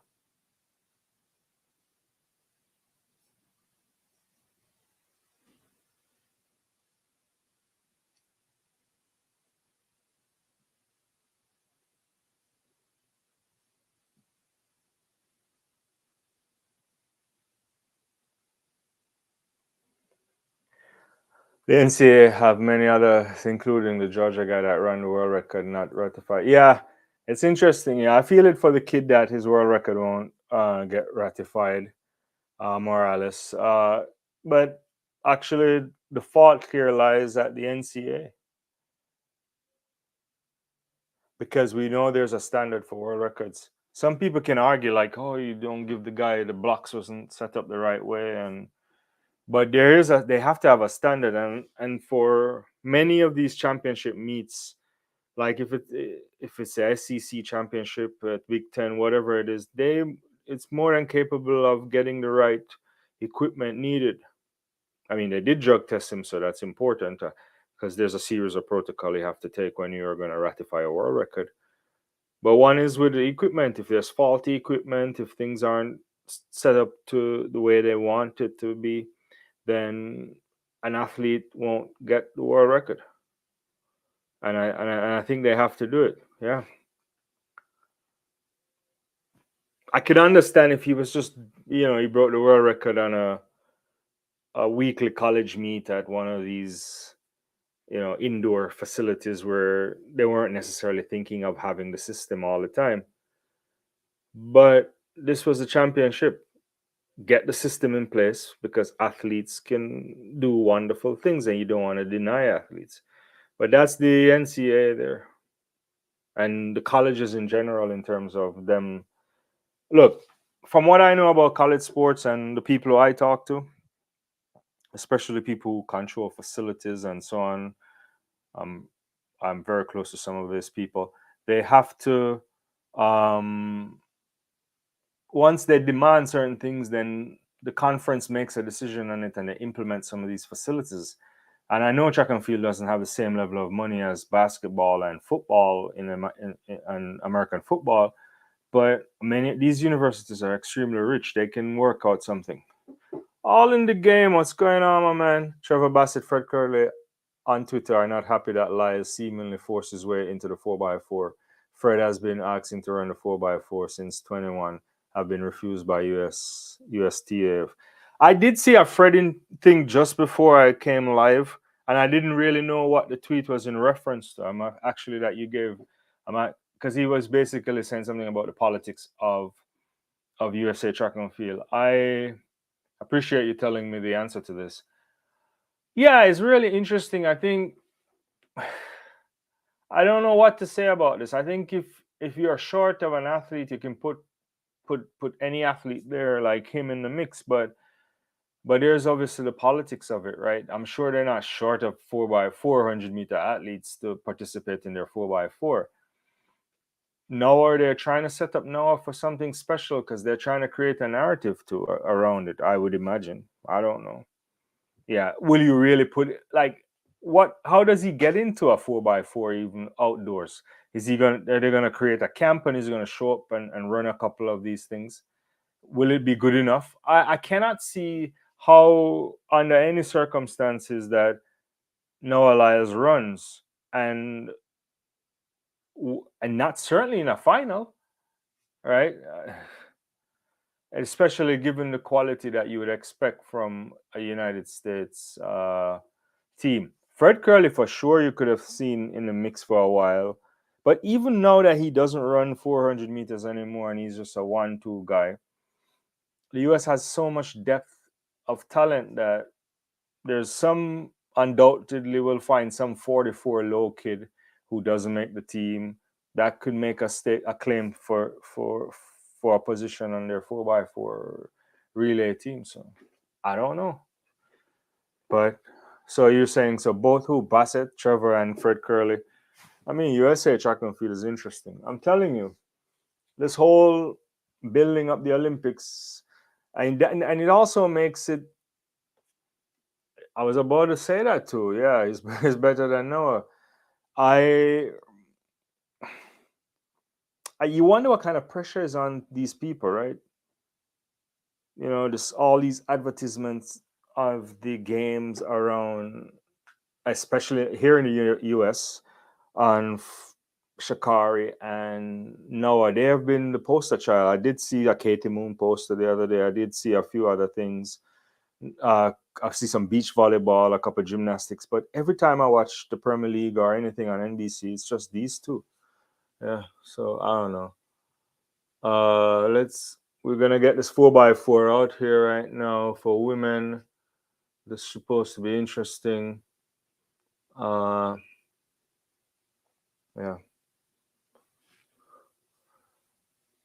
So I right here, I think it's gonna be Netherlands prior world record for them, USA, Great Britain for the.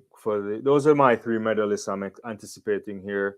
Unless something out of the ordinary happens, I can't see Jamaica medaling, and I can't see Belgium or Ireland doing anything either. But it would be good to see if Jamaica could sneak into the medal positions here, but I don't see it. Don't see it happening. Let me see what Mo is saying. His bro. Okay. Trevor was replaced because he choked in the semis on the leg. The team almost got disqualified. Obviously, it was changed because, but yeah, I get what you're saying. But Noah running on a 4x4 here is interesting. Yeah, yeah. This should be a good race on tap right now. I'm looking forward to that. Anytime I may have to switch my camera on you guys, just so you know. So there's gone already. I think Lika is eking up the stagger here on the Great Britain athlete. Not by much, but a decent amount. She's already passed her. Young from Jamaica. Is it Young from no, Thomas from Jamaica is leading, is going good, but it's gonna be Lika for sure to the line. Clava is gonna take them out really good. She has a good almost 3 meter lead or more now. The Jamaican athlete is still trying, but I don't know how much legs she has. Yeah, I think Clava is gonna give the Dutch at least a 4 meter lead on this. And a 4 or 5 meter lead. She's opening up really big now. It's gonna be a par 5 meter lead. Five, yeah, it's almost 6 meters here. Yeah. So this is where the Dutch doesn't have as much strength as you would expect. Jamaica is in second here with Knight. Great Britain in third. I'm surprised so far that the USA isn't featuring, to be honest with you. Yeah. But Diggs is coming up in the mix right now. Yeah. Yeah. Yeah. This is a proper run right now. But the Netherlands still has the advantage here. But the gap is gone.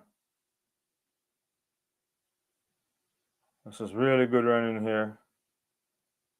Ooh, interesting. The Jamaicans are trying to do something here. But the USA athlete is coming up in the inside here, trying to take the second spot. The British athlete is in fourth. Once Fempa gets this, it's going to be really easy. Yeah, the Dutch are keeping this lead really nice. Oh, the Jamaican athlete dropped the button. What the hell is that? What happened there?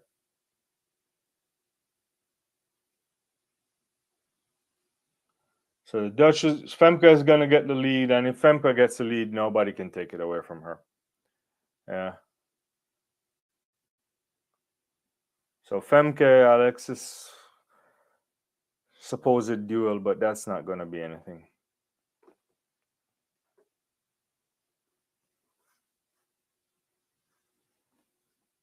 Pretty easy here for them.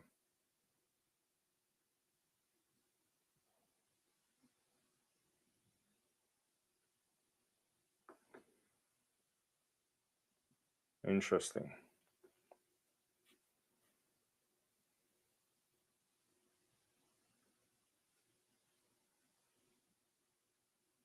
I mean, Femke is just like the way Femke ran this is really easy. She's just pretty much like easy as you like. Yeah. I don't think she did much here, but just to win that national record for the Dutch. Yeah. Let's get these results up here. So that's world lead 325, 325.34 for the US. Great Britain in a national record, rather. And unfortunate for the Jamaicans because they were in the mix. I don't know what they would have done, but they certainly were in the mix. Yeah. I agree. I mean, I don't know what she was doing there. It was like a 52-33 on that leg. I mean, Blair was also in the 52 there. Lika Klava led out on 50-26. That's pretty good stuff there. I mean, once Lika's, I guess she gave like a 5 meter lead. It was really difficult for these guys to come back into this. Yeah, yeah, yeah. Two national records in a row. Yeah,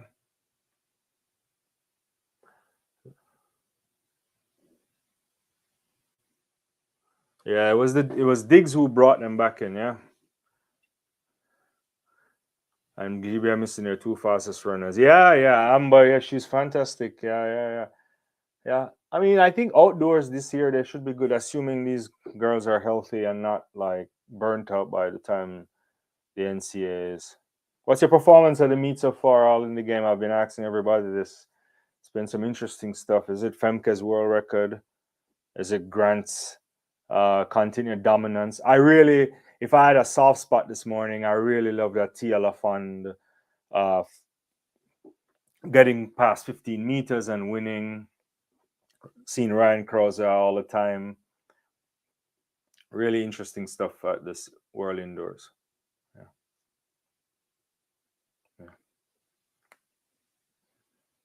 yeah. I want to see how this Jamaica thing again. How did the button just went out of our hand? Was it hit? I mean, what happened?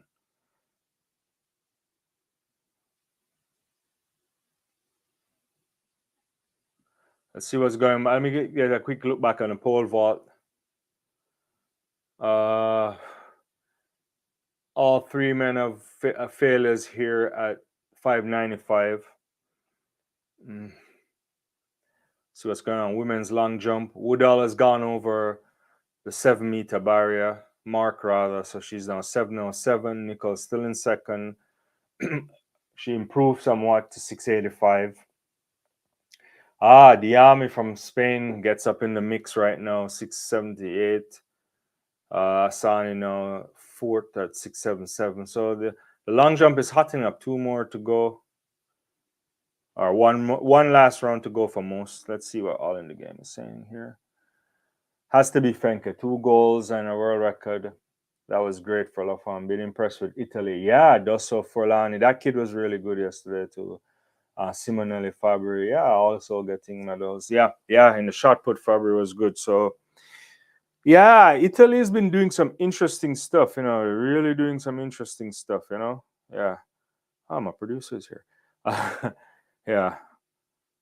At some point, I may have to change my camera just so the producer knows. But yeah, yeah, good stuff. Thanks everyone for joining me and being on the live culmination of World Indoors. It's officially the end of indoors, and we're gonna get some interesting stuff. Hey, All in the Game. I don't know if we've spoken yet since the whole revelation about the takeoff board being replaced with a takeoff zone. I don't know if we did. What's your thoughts on that kind of stuff? Uh, what's your thoughts on World Athletics thinking through the idea of having a lead up, a main event at the end of every season? I think I like that idea somewhat. But when I was listening to the CEO of World Athletics, it didn't seem as if they had off years where it's no longer a World Championship or say Olympic year, the end event might not include most of the events. It might include a select few of events. Thoughts on that too? Interesting. Uh, Said this morning that the Dutch was going to put Clava and League off. Yeah, I mean, look, it's safety. One leads them out really fast. Klika can give them a good lead. I mean, you could have done second and third and still third and fourth rather, and still end up in a situation where both of them can fix mistakes. They have two high class athletes there. Dominica got represented because, yeah, I mean, it's good. 70,000 population. It's really good. Oh, she stutter stepped and still did that seven and went over 7 meters. Davis Woodall. I'm now seeing the jump. Yeah.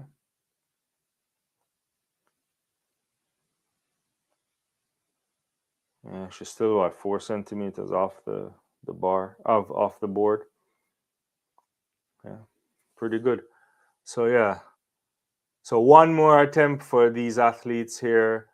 Davis Woodall leading at 7:07. Only woman over 7 meters. Nichols, our countrywoman, 6:85. The Spanish athlete Fatima Diami, 6:78, and Hassan is 6:77. So very close there. And also the Swiss athlete and the athlete from Serbia, all very close.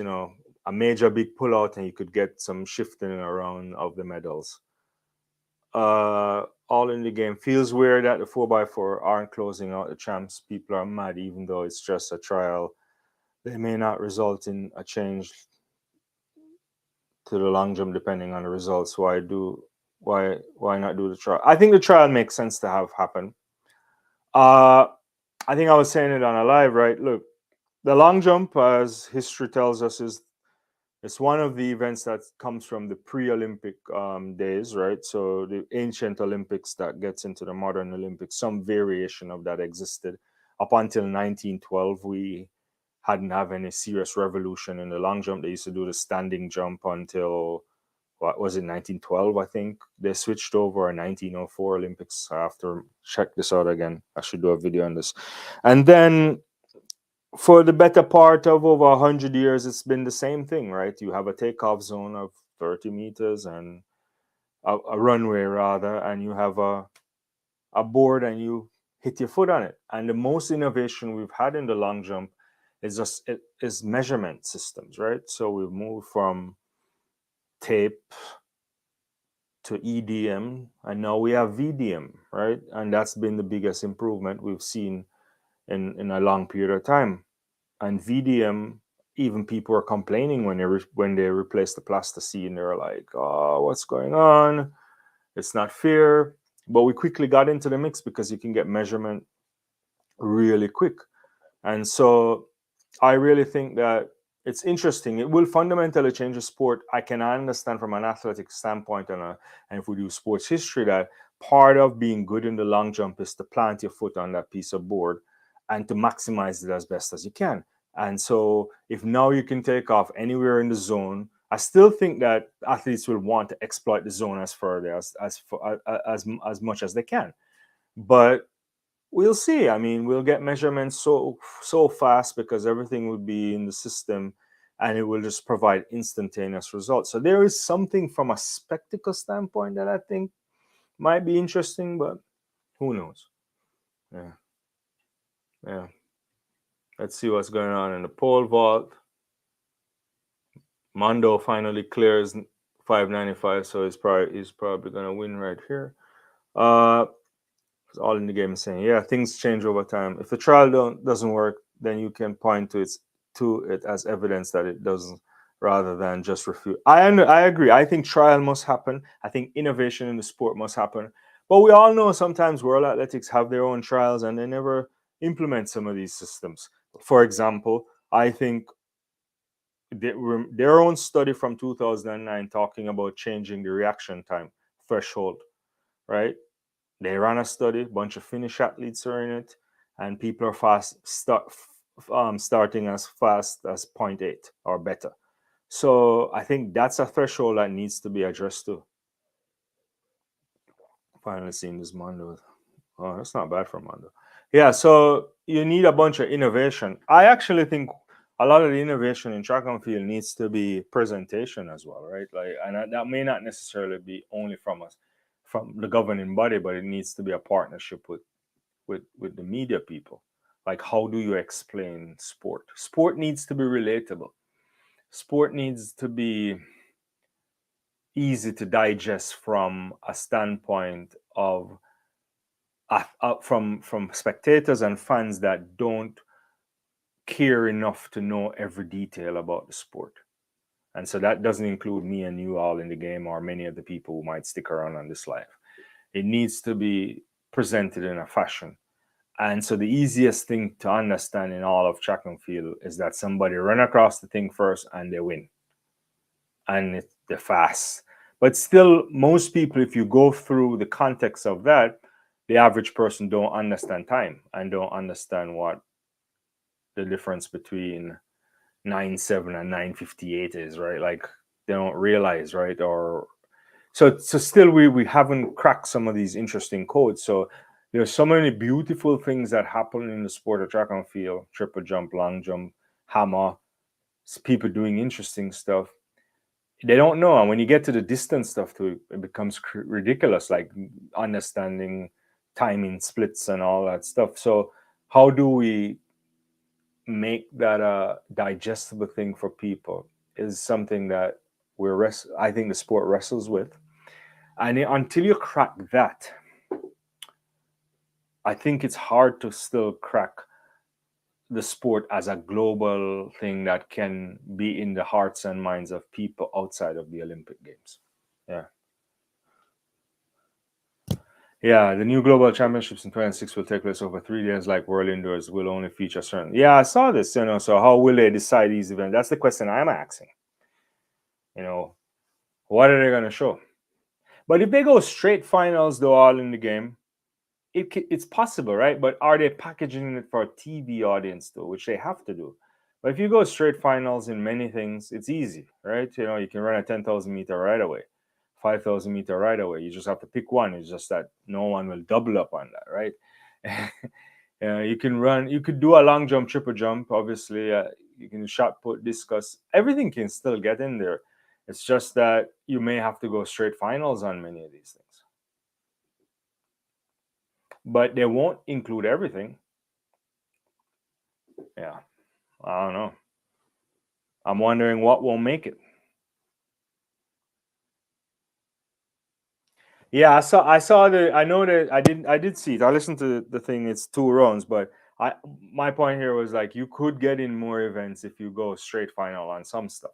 For example, I think you could go straight finals on a steeplechase. You can go straight on 5 and 10.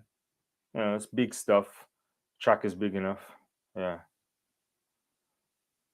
I suspect you won't get. Can you get multi events happening? Yeah, if it's over 3 days, you can get definitely get decathlon and heptathlon out there. But yeah, I don't know, right? Like I don't know. People are gonna be upset when this happens, right? But they always are upset in some ways. But I'm all for a major championship. I'm all for pointing to a season where it says. I wonder, like, what about a relay stuff, right? Then it's who you invite into a straight final. World rankings for sure, maybe. Yeah, I think it might be world rankings. It could be a Diamond League position, so maybe a Diamond League thing gets you into it. Uh, Maybe you get like a buy into it from something else. Yeah, whatever the cutoff is, people might be pissed off. You know, what about if you get a breakout sensation that year, right? That could be, you might miss out on that, but maybe that's rarer than I thought. I might be thinking. Yeah, yeah, that's something to think about. Yeah, but I think it's important. Maybe like I mean, why? Hmm, a relay thing is interesting. The world relays are this year.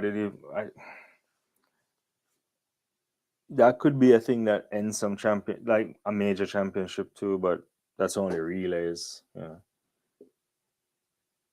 Yeah.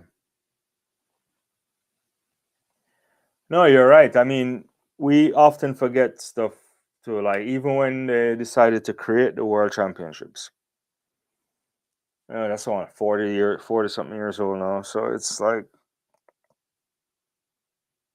it took a while, and then it was 4 years. Now it's 2 years. I mean, you technically could have a world championship every year too. It could happen.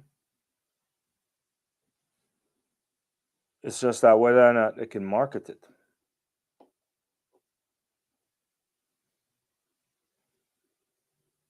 But you could have something like that. It's a part of the thing too about a institution like World Athletics is that they have to think about spreading the sport across the world. which that doesn't always work with a financial thing. Yeah. So I don't know.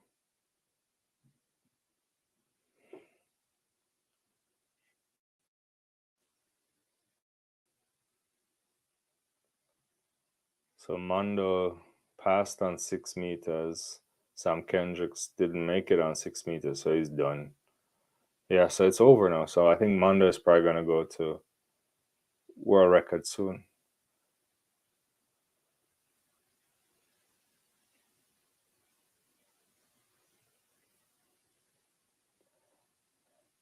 Well, you would think Diamond League will have to be shortened, but see, but I don't know because those meets are like, even though they operate in a unified league, they all have this kind of independence to it, right? Sort of like tennis, right? So the Grand Slams are similar in that they're part of the Grand Slams, but the organizers kind of work differently on their own thing.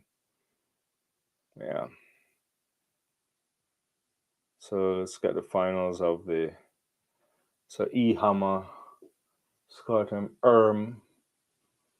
That's what we got here in the. Interesting to see Ken Mullins here from the Bahamas. That's good to see. Yeah. Feel bad for Harrison Williams. Yeah. Yeah, I don't know. Because they've been trying to expand, they want to expand Diamond League too, right? And then what happens when the golf guys want to be involved even more, right?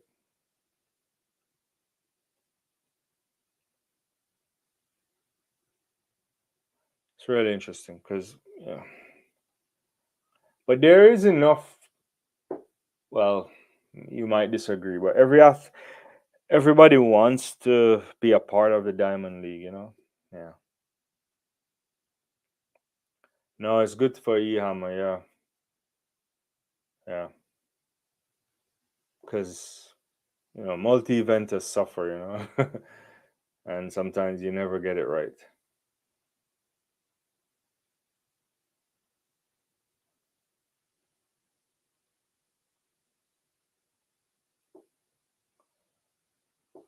Yeah, I would say, you could shorten the Diamond League, but I don't know if it will happen. I can't see it because are you going to tell the guys in Brussels and Switzerland and Monaco and Doha? I don't know. If I still think that the future of track and field has to be. Anyway, what's your thought on that thing that Michael Johnson put out? Because he puts out this thing, what's it called, with Winner Circle or something? He's thinking about changing the face of track and field and creating new events or something like that. I still don't understand it fully. I only read his statement and I saw a slight video, but I haven't looked into the documents. If they have they published that, I have no idea. But are they trying to rival what the Diamond League does? Are they trying to? What's the goal of this, right? Or is it more marketing athletes or so? Hmm.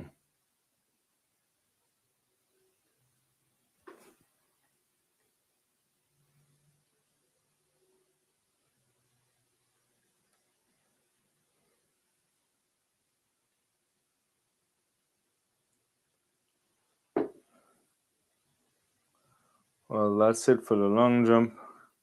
I've seen this Nichols jump here. Fall.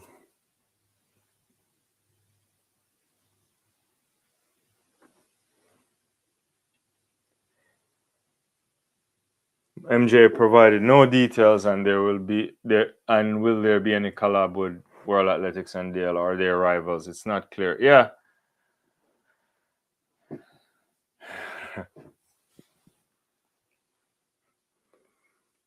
Yeah, don't know what they'll do. But I'm not against innovation. I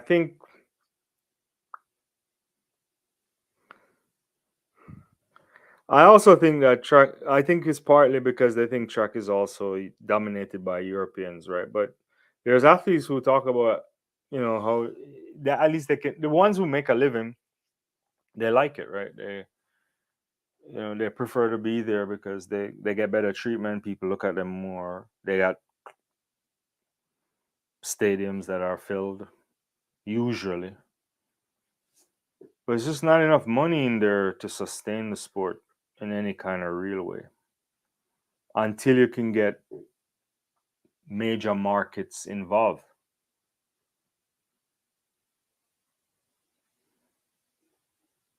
We talk about street racing, we talk about all sort of different innovations, but you have to have people in the big market. You have to crack the USA market. If you can crack that, then you will make some money.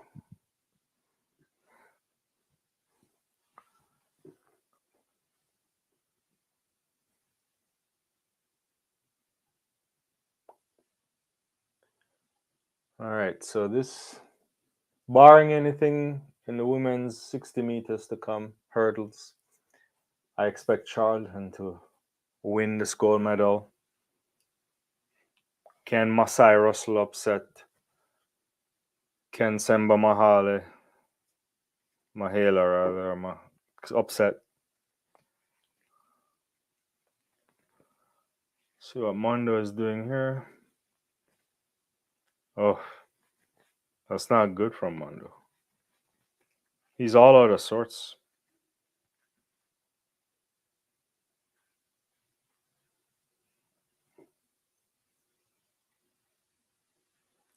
40K for a world champion gold medal winner is a pittance in the grand scheme of the things, let alone 4K for the sixth place finisher.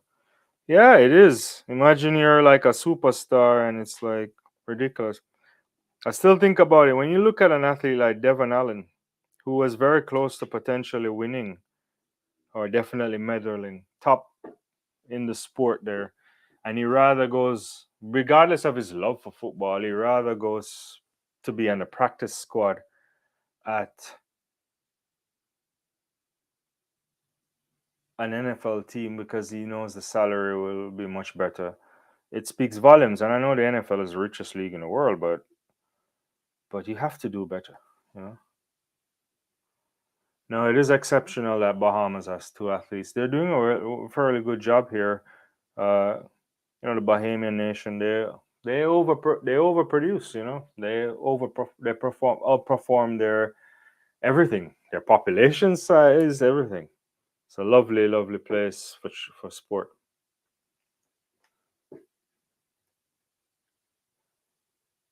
Yeah, he's starting. He said something with, I don't know if it's called Winner Circle or whatever he called it, but it's some partnerships with people, and he's talking about like how to improve track and field and make it better or something.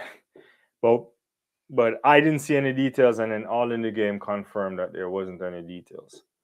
So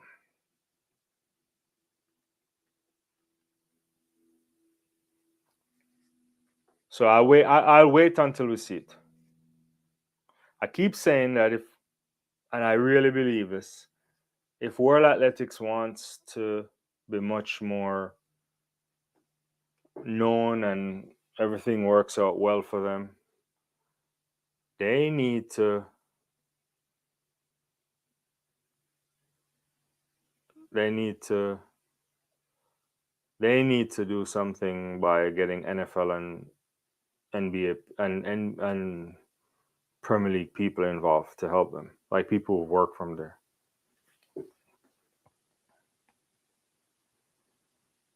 And Charlton break the world record again. It would be so fitting. Oh, she's out very good. Better. Like Masai Russell was good, but she's much better. Hit the first hurdle. And she's cleared away. Semba 765 world record. This is a fabulous season of fabulous seasons to be having. A lovely performance there by the Boilermaker. Yeah, world record. It's a fantastic run by all of them. Let me see if I can get these results. Yeah. Yeah, 765. Yeah, breaking the world record twice in one season. Semba Maela getting a silver medal following up our gold medal from Belgrade. 774, 779 by the Polish athlete Masai Russell, 781. Lavin 779, 791, Taylor 77 to Sin December 791, and the Hungarian athlete 801. That is a big time performance.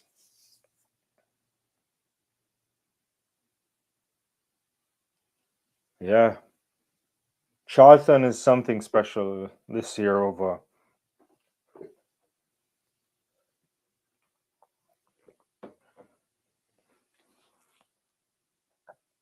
She's definitely coming to in the mix this year. It would be good to see her somewhere around on the podium in Paris. But that's a lovely performance there by the Bahamian athlete. New world record.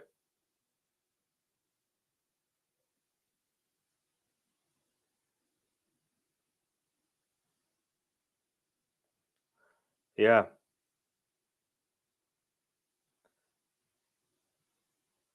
She's been ultra consistent.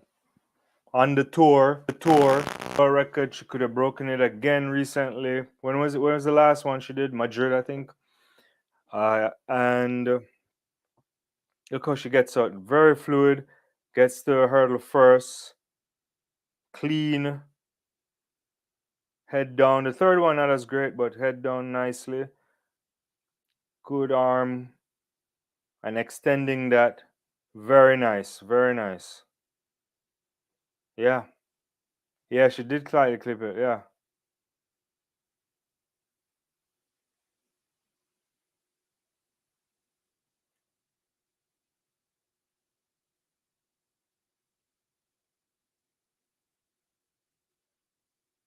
Yeah.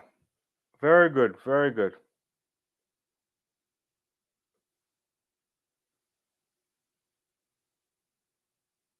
I mean, even the build of Charlton this year looks, she looks really toned, probably a little bit leaner. I don't know. I'd have to look at it, but more muscle for sure.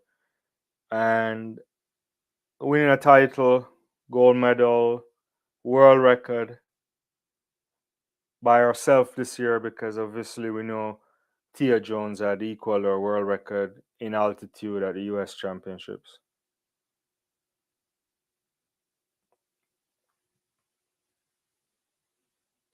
Shashkovska gets the bronze medal here. This is really good.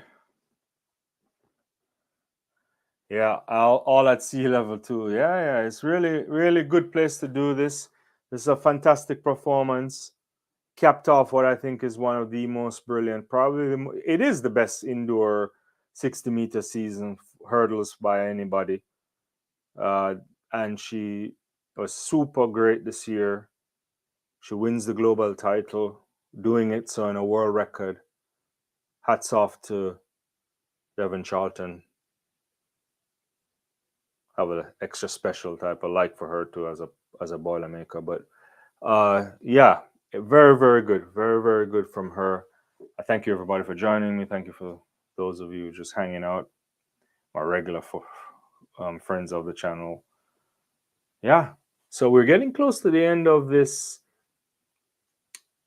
World Championships in Scotland. Mondo's already failed twice at 6:05. So let's see what he can do there. But he's already secured the medals. So the medals are going to Mondo, Kendricks, and Corrales from Greece. How about Tentaglu? Always finding a way. Yeah, so we have 800 meters left, 1500 meters to come as well. And then that will cap out what would be, for some, a very fabulous indoor season, setting up nicely for the outdoor season. Can't wait. We're looking at an Olympic year, a year in which we'll see upsets. We'll see some retirements of some all-time greats who've already made an effort to retire, or statements about retiring, and the likes of a Shelley and Fraser Price. We'll also see retirement from people who are forced to retire because others have come into the scene. And what we'll see, I don't know, but I know it's going to be setting up for some fantastic stuff here. 400 meters are back. I really want to see what that's going to look like for women. 100-meter hurdles. It's going to be splendid. 100 meters for both men and women for sure. 200 meters. There's a lot of great stuff there.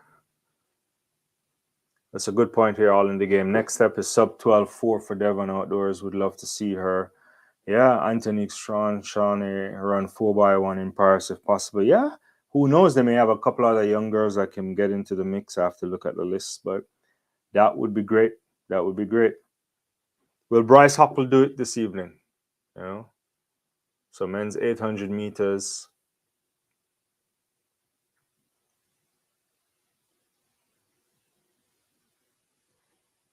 Yeah. What will Garcia do? Anything?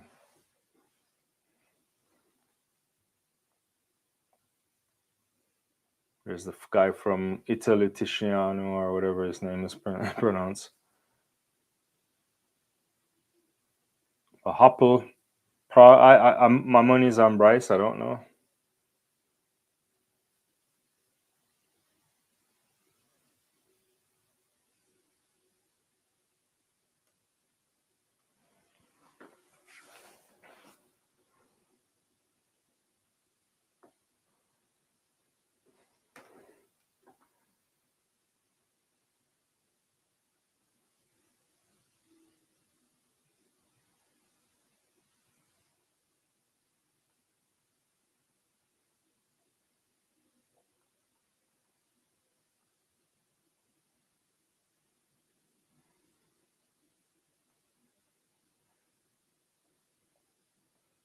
Might be a Hopper versus Garcia thing, I think.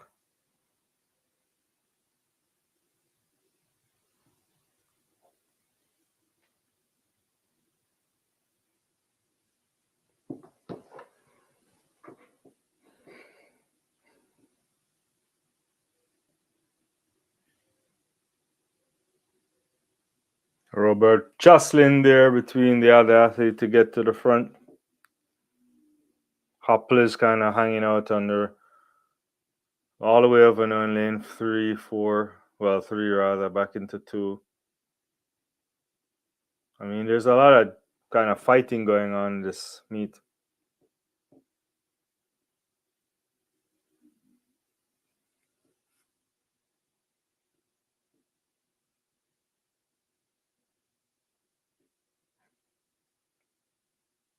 But yeah, everybody's pushing around. But I think Bryce Hopper can do this. Can he go sub 145? This is good. This is like what 51.31. Hopper is up there with Garcia. Is that Garcia? Yeah. The Belgian apple. Oh, there's like hand pushing there between Kristen and Garcia. But Hopper is just running way out in lane 2, biding his time. Doesn't have any care in the world. Yeah, he's gonna go around this guy at some point. And the Swedish athlete is making his way in the mix as well. Kramer. And Hoppel is still not in the mix, but he's gonna get it to him. He's gonna come across now and he's gonna overtake. Kramer is coming with some awkward running in there in the end. Lovely, 44.92. That's a world lead, right? Should be. Fantastic running there.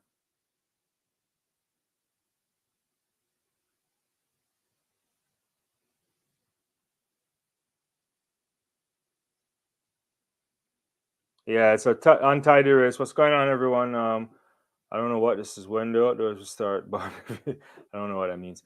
Lots of pushing. Yeah, it is. I'm not sure what the question is. It's really untidy. I don't know what happened to Garcia right there. Yeah. Bryce Hopper, really world lead, I think. Let me get some results here. Oh, that's wrong result. Yeah, 144.92. That's fantastic performance. Kramer ran well. He's really struggling at the end there, but he finds his way to beat Kristen the Belgian. So 145.27, 145.32, and Garcia 148.77. I'm not quite sure what happened to him there.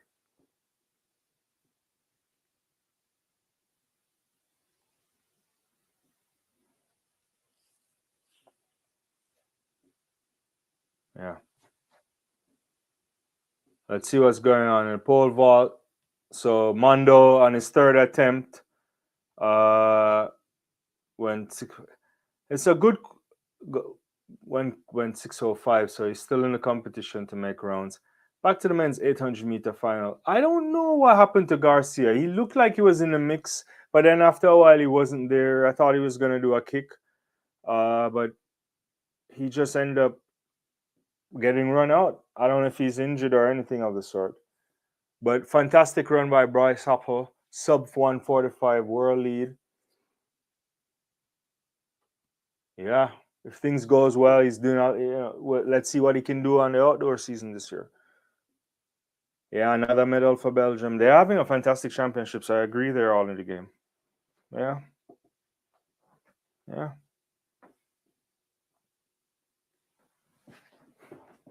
Yeah, but you run a 144 at the World Indoor Championships, I don't think you can complain.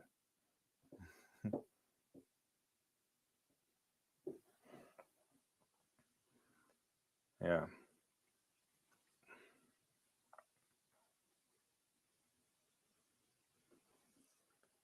So only a few more things left. Women's 800 meters. That should be a really fantastic race, and then the championships will end onto Bryce Hopper won the 800 meters. So let me put it up there real quickly again. So that's it. That's Hopper for 144.92, Kramer 145.27, way off, but doing a really good job in the end to uh, go past the Belgian athlete Kirsten 145.32. Pretty decent times. The big surprise is what happened to Mariana Garcia. I don't know what happened to it. Pole vault still in progress. Mondo Duplantis obviously just cleared on his third attempt at 6:05. He probably will just go push it to something really high. That I don't know, Top General, what happened to the Jamaican team, because on the back there it looked like they were in contention, and the next thing I saw the button on the ground. So I don't know if very close to another athlete, so it could have been a situation where got bumped and it went out. But you want to be holding on to that baton very, especially in this kind of a small setting. But I guess we have to wait until we hear our media report. I haven't been able, at least on the streams that we were watching, I don't get a chance to dissect what really happened there. All in the game. Hopper now has 2 world indoor medals, but yet to medal outdoor. That has to be the target. Yeah, that has to be the target now. He has to think about 140, 143 lows, 142, consistent, good tactical racing, because I think it's open. I think the 800 meters is a space for people to get into. So that certainly has to be on his agenda, I would think. Like the video, everybody. I really appreciate you. Subscribe if you haven't. Best way to support me. So, yeah. So Mondo at 6:05. Long jump, just quickly again. Woodall, Davis Woodall, 7:07. Always good to see athletes over the 7-meter barrier. Nichols, 6:85, season best for her. Diami, season best, 6:78. Very close between her and Asani from Germany, and even Colin, if you put it in. All top 6-3 could have been in the mix for the bronze medal. Didn't happen. Yeah. Yeah, mark her up. I exactly. I think outside of him, it's relatively open. I agree with that sentiment, and I think Arap, still training in Mississippi. A really cool dude, level-headed. Figured it out last year for sure. And if he gets a little bit leaner, you and I have spoken about this already. I think he's in the mix. The gold medal should be his if he stays healthy and does the right thing this year. Yeah. This 800 meters is going to be interesting. I want to see what Nakai has to do. I mean, Gemma Riki in front of our home fans. Will she do something special. But Alimu, the Ethiopian Alemu is really a special talent. 157 this year. Let's see. Let's see what happens. It's going to be a top class race, probably better than the men's 800 meters. Yeah.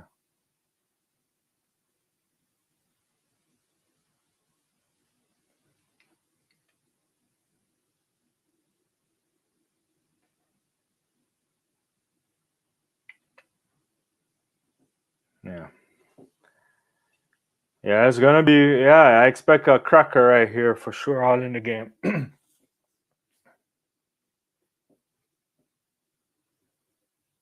Should be a cracker. Jamarike. Obviously, the big standouts aren't here, but some of them are. Nakai is here.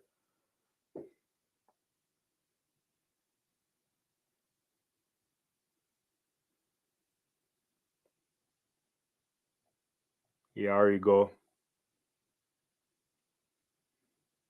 So we have a bunch of women that have already gone on the sub 159, except for Yarigo this season, at least in terms of the season.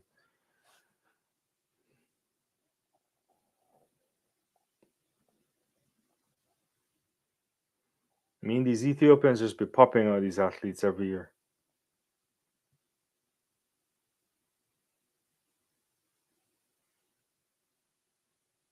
Can Alemo win this?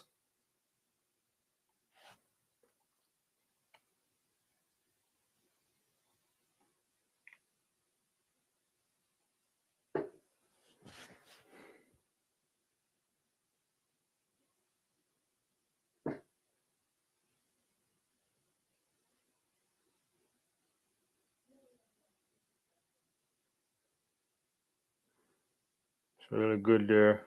Gemma is trying to get to the front. She and Nakai.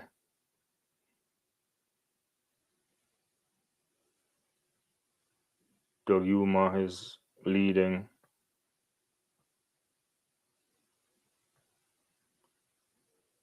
Doguma right here gets to the line. I think Ricky's in the mix here.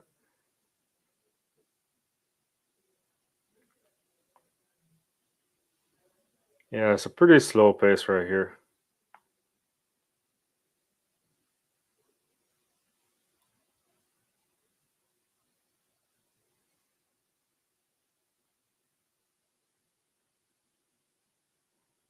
I don't know why they didn't go faster than this.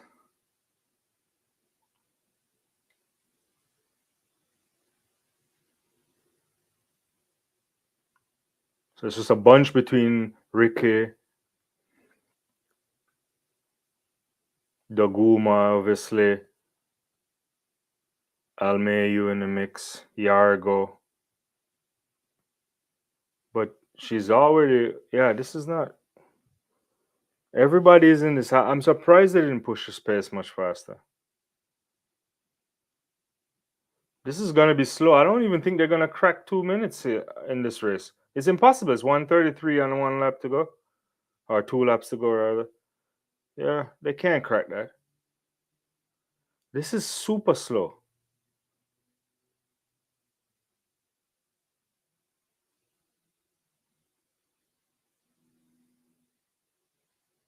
Dugama is going to win this. She is winning this. She's pulling away from Jamariki. Well, with daylight, Jamariki second, and Yargo from Benin in third. That is super slow. 2 minutes 90. That's a tactically poor race right there. Yeah. Yeah.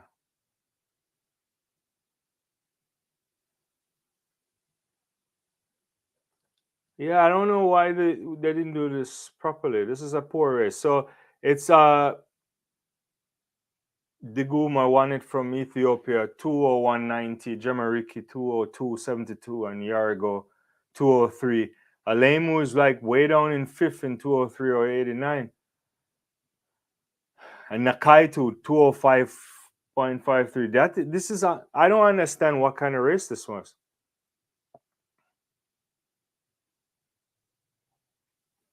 What's going on here? I'm missing a lot of comments. What is this? ETH has a factory line. What is that? Am I missing something?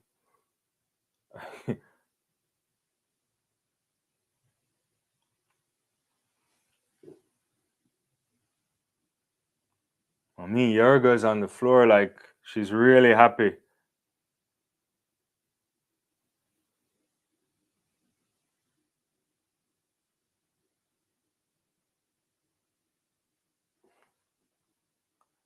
Yeah, it wasn't a great.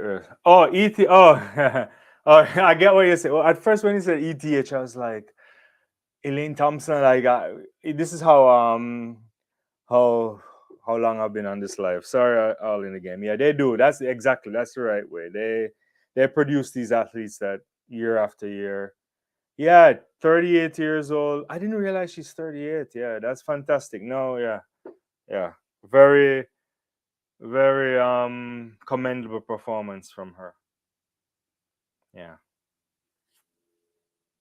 yeah, Ethiopia. Congratulations. Yeah, very much big run there for them. Alemu, I got to find out what's happening there. I'm very surprised. Have a 157 this year. What's going on? Let's quickly see what's gonna go on the pole vault. I see Mondo lining up. Can he clear? What is he trying to clear here? He did not clear that. I don't know what is that.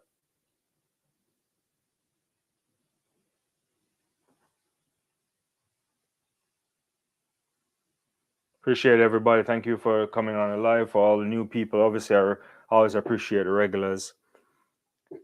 Fantastic thing so far. Yeah, yeah. First ever gold medal at 30 years. Yeah, fantastic.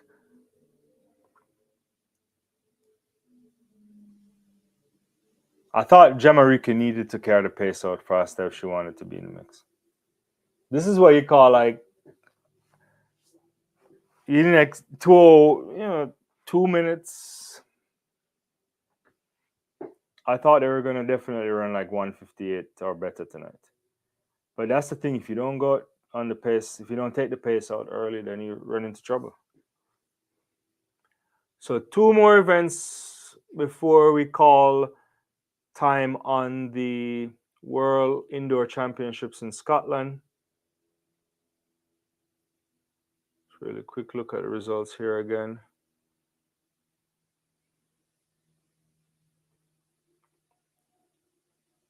We're gonna get a men's 1500 meters. What's the call here?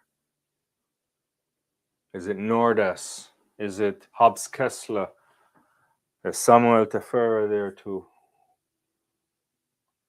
There's Adam Fogg. There's Mario Garcia. Should be good.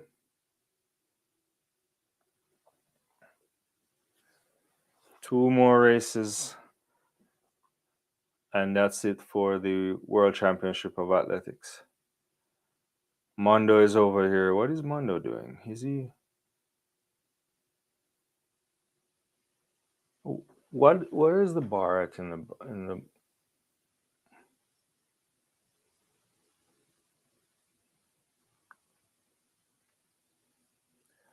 Trying to think where is the bar in the in the pole vault.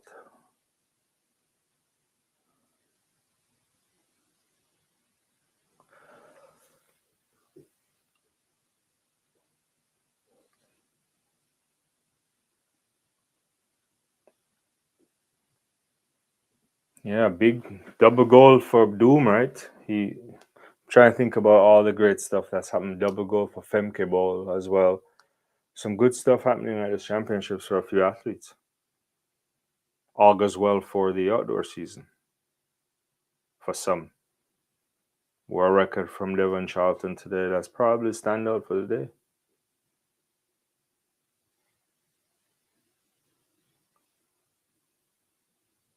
Noah has responded to Curly, basically telling him to be here instead of being mad. Whoa! Shots fired. Shots fired. Shots fired here.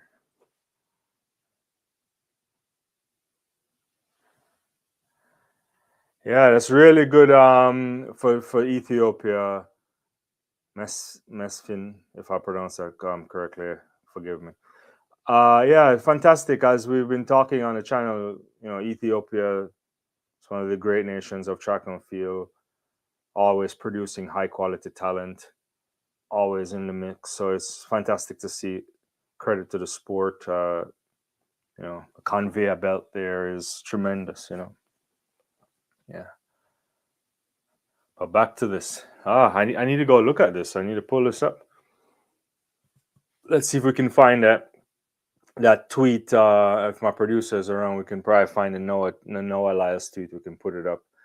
Uh, yeah. Hi, Doreen. Good to see you. Yeah. I mean, people are mad at Noah Lyles. Let's be fair. I don't know what USA Track and Field is doing. It's not necessarily my business. All I do is pay dues to them, which I probably shouldn't, but whatever. And they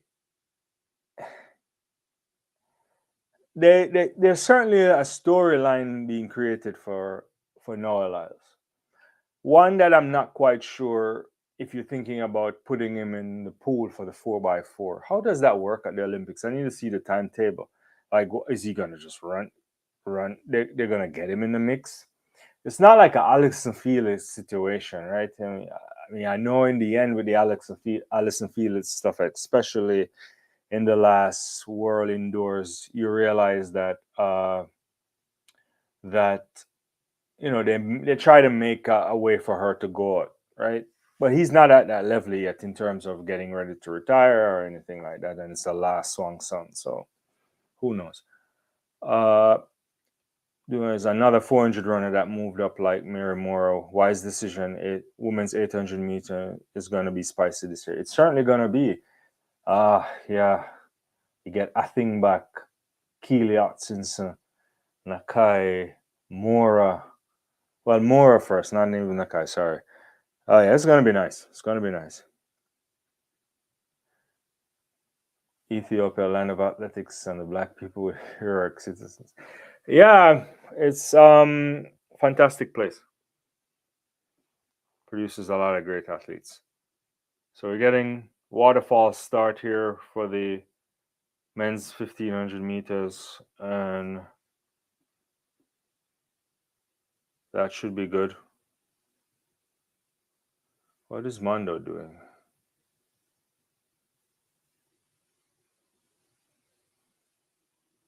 Yeah, I figured it. I was just, yeah.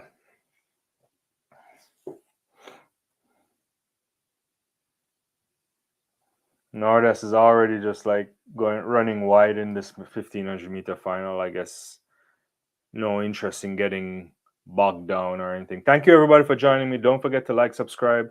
That's the best way to support channel. That's the best way to know when we go live, when we do videos, when we drop anything on the channel. And I appreciate everybody for sticking around, and especially new people, old people, everybody who's been around on this journey for a while. Got a lot of videos on the channel explainers. You go check them out when we're done.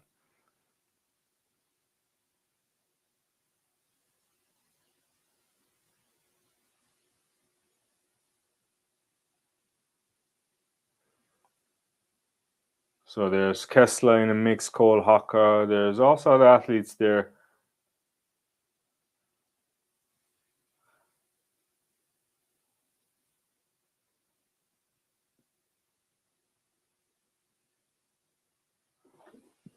It's gonna be in the mix. It's Hobbs, Kessler, Ketter in the mix.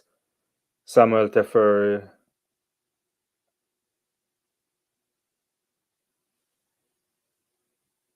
Fogg is there. Mahari.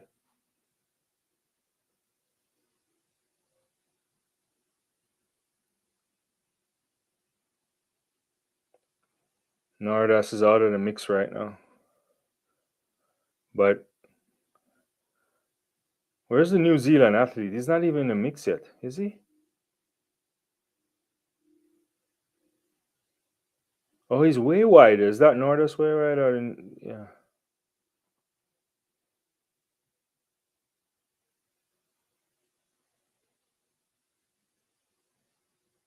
Yeah, Beamish is out there at the end as well, but he's like in one, two, three, four, but 6 or 7 position. He's kind of drifting back into lane one and back out. Hobbs Kessler, I think. Is that Hobbs Kessler in the front now? Yeah,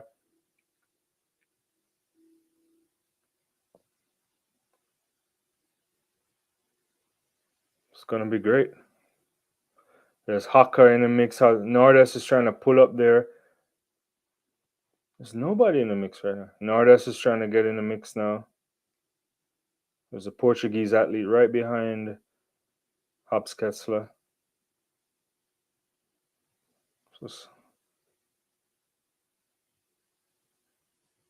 Oh, this is one lap to go.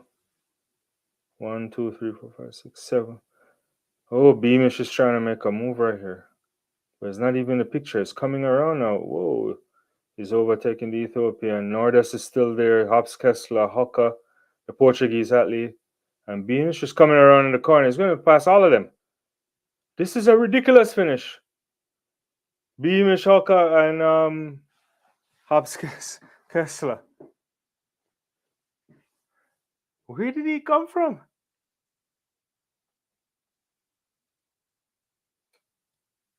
Yeah, where did he? Yeah, out of nowhere for sure. That is ridiculous. That's an exciting finish. PB for Beamish, 336.54. Cole Hawker, 336.69. That's a PB to Hobbs Kessler that looked like he was going to win this 336.72. And Nader from Portugal, 336.60. 336.97. Nordas down into 5, but that's a PB for him. Samuel Tefer, the Ethiopian, all the way in 7. And Mehari, too, in 9th.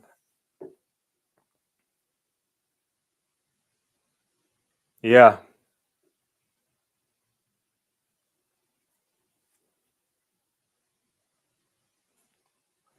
Yeah, some good running here.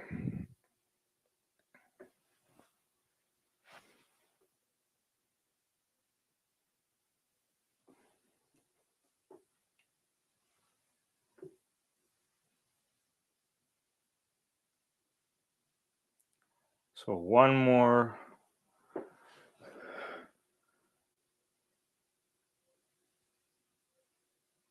How did Mimish actually pull that off? All the way over in lane 3.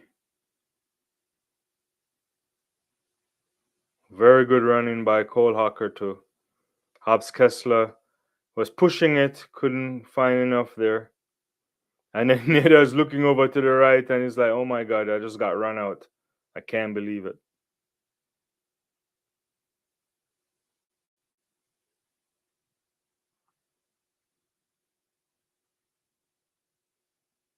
I mean,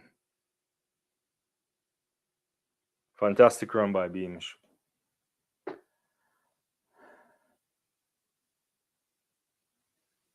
Yeah, yeah, yeah. Well, the Kiwi found a way. He unlocked the code.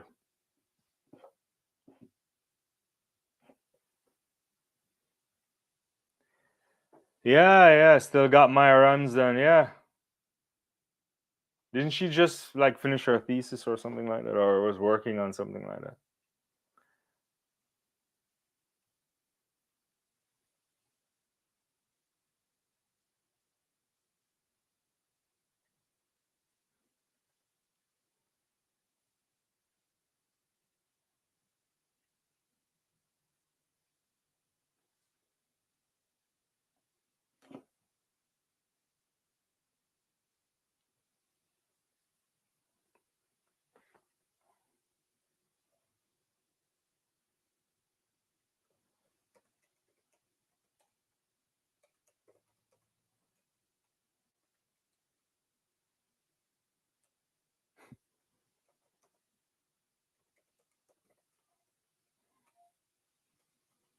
One more event, guys, and then that's it for the World Championship.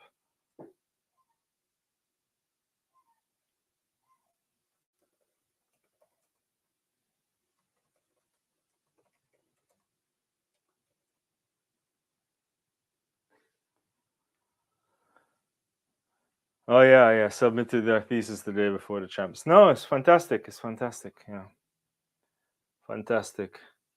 There's Nikki Hiltz here. There's Welteje. There's Hayalu. There's Alphonse Guerrero, Stafford, Guillemot, Mackay, Bell, Walcott, Nolan, Ramsden, and Halem. This is going to be a fantastic 1500 meters to close out these World Athletics Championships indoors in Scotland. Beamish was always known for his finishing kick. Yeah, but he didn't. He was not even a mix. You know, like he was way down at one point coming off the bend. He was like in 6th or 7th position. I can't remember, and he just like found a way.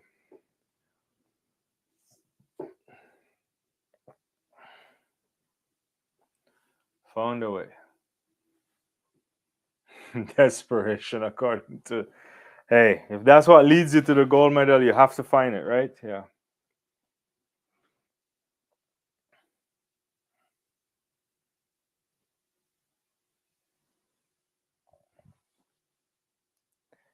For the first time since '08, the Jamaican woman will be going home without a medal at the World Indoors. Interesting. I didn't even realize that. Yeah. That it was that long too, right? That's unfortunate. Very much unfortunate. I think you have to think they'll be disappointed with that. But I guess most people say, well, we're thinking towards the Olympics. That probably is the expectation, and they'll also say some of the other athletes are in college. Yeah, the men's 15 is over. This are the results from the men's 15. Beamish from New Zealand, 3 minutes 36:54, coming off on the outside to find a way ahead of Cole Hocker, who also came up and dipped in, and Hobbs Kessler from the United States. So it's New Zealand, USA, second and third rather. Yeah.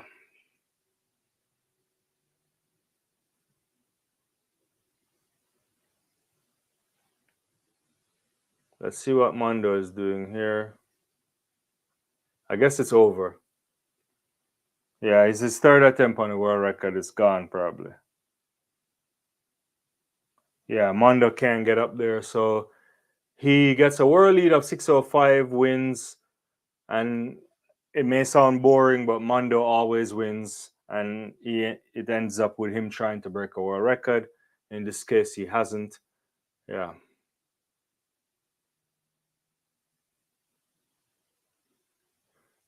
Trevor Bassett's post.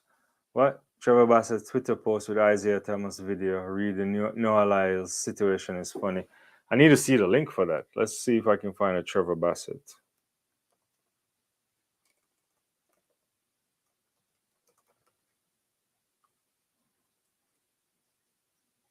See what he's saying on X.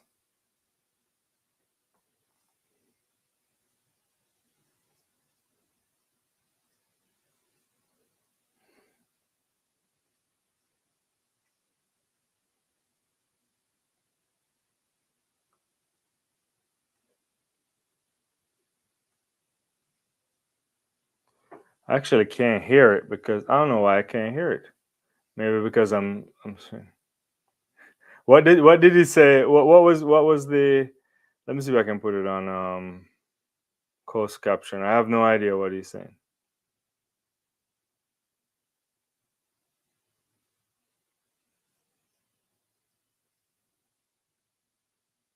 I think I muted my browser for the stream. Probably why.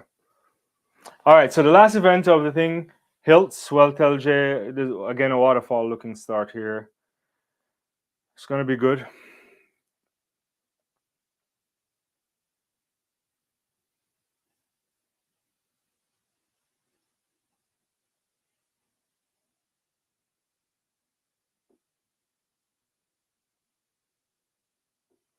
Thank you so much, Halo, Alfonso.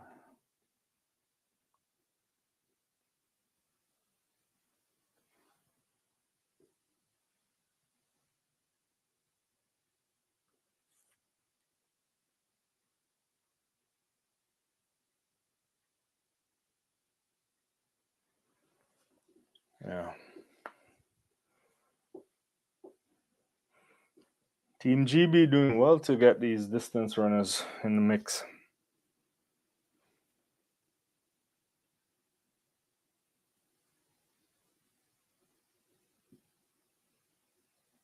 This was when Isaiah Thomas wanted to be on the Dream Team, right? Was it in '92, right? I listened to it later on. Yeah, it may have been when he didn't get on the Dream Team, right? Yeah.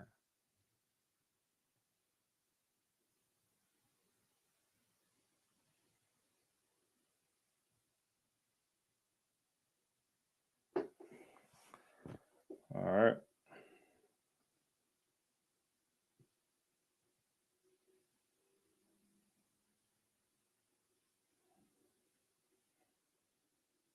Final event on the mix. The Ethiopians are already taking it out. Helu and Welterje. Bell is in third position. I think these Ethiopians are trying to take the pace out.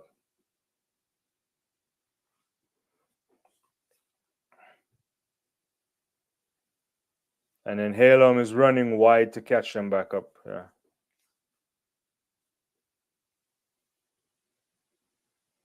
Yeah, they're way out there. This is almost like running with a rabbit.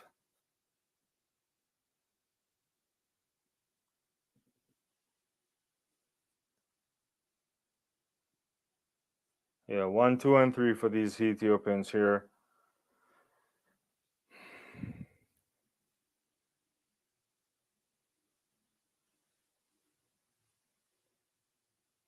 The pace is kind of cut off a little bit here. So Halu's coming, Welterje. I think they're running as a team strategy here between these Ethiopians here.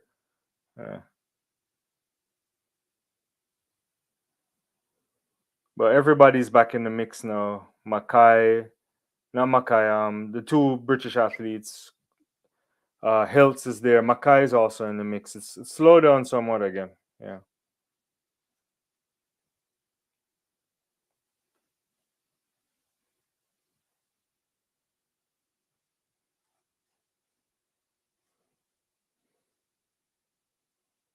Yeah, Bell.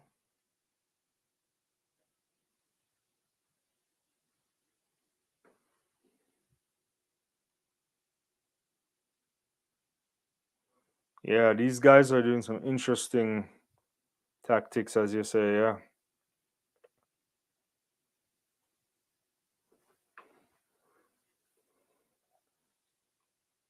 Everybody's in the mix here. It's a really interesting race. The Ethiopians still a lead. Bell is in the mix. Nikki Hiltz, Mackay somewhere. Both, both Walcott, Nolan as well from Team GB. Yeah.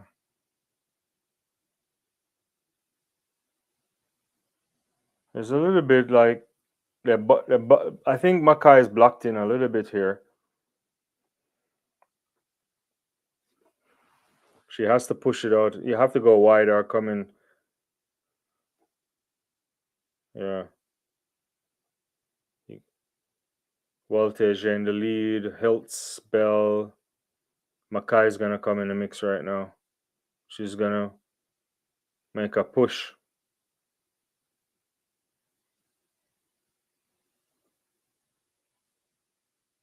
Mackay's really pushing it now.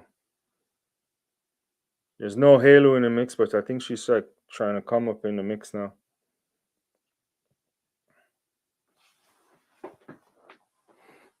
Mackay's pushing this. Voltage is there. Hilo, Hiltz, Bell.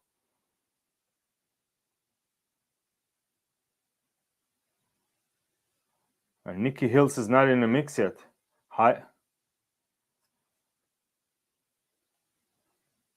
Halo is gonna pass Mackay right now on the stretch. Nikki Hills in third. I think Mackay is she's struggling right now. It's gonna be Ethiopia 1, America 1, 2. Nikki Hills is gonna take down Mackay. Mackay has nothing in it. She's just doing her best to hold off. But wonderful running by Halo. Silver and bronze to the United States. Ethiopia first. Georgia Bell fourth. Ethiopia Welterje fifth. That closes off a fantastic championship there over 1500 meters. 401.46. Yeah. Yeah. PB for both Nikki Hills and Mackay 402.32, 402.69, Bell 403.47. I'm surprised by Welterjev for 403.82 and not being up in the mix. Halo falling all the way back to ninth position. There's some team tactics that allow, not Halo rather. Halo figuring out the victory right here. Fantastic end to the championships, guys. Yeah. Ethiopia 1, America 1, 2, Team GB 4th. Ramsden down in 10th position, but nothing to be embarrassed about.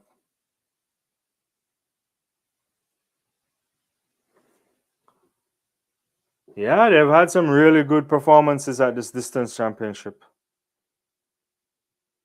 Well, guys, this has been fantastic. I've been here for like 3 hours and 16 minutes. A test of my own endurance today. Uh, this is fantastic. That's great championships. Great performances by today, obviously by Devon Charlton winning for Bahamas. Yeah. Yeah, she does. Like, running back to come back for this next week. Yeah. Yeah.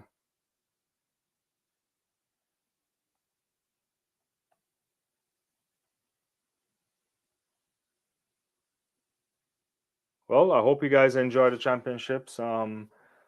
Post your standard performance. I'll be back soon. I really appreciate everybody. Don't forget to subscribe. Hit that notification bell.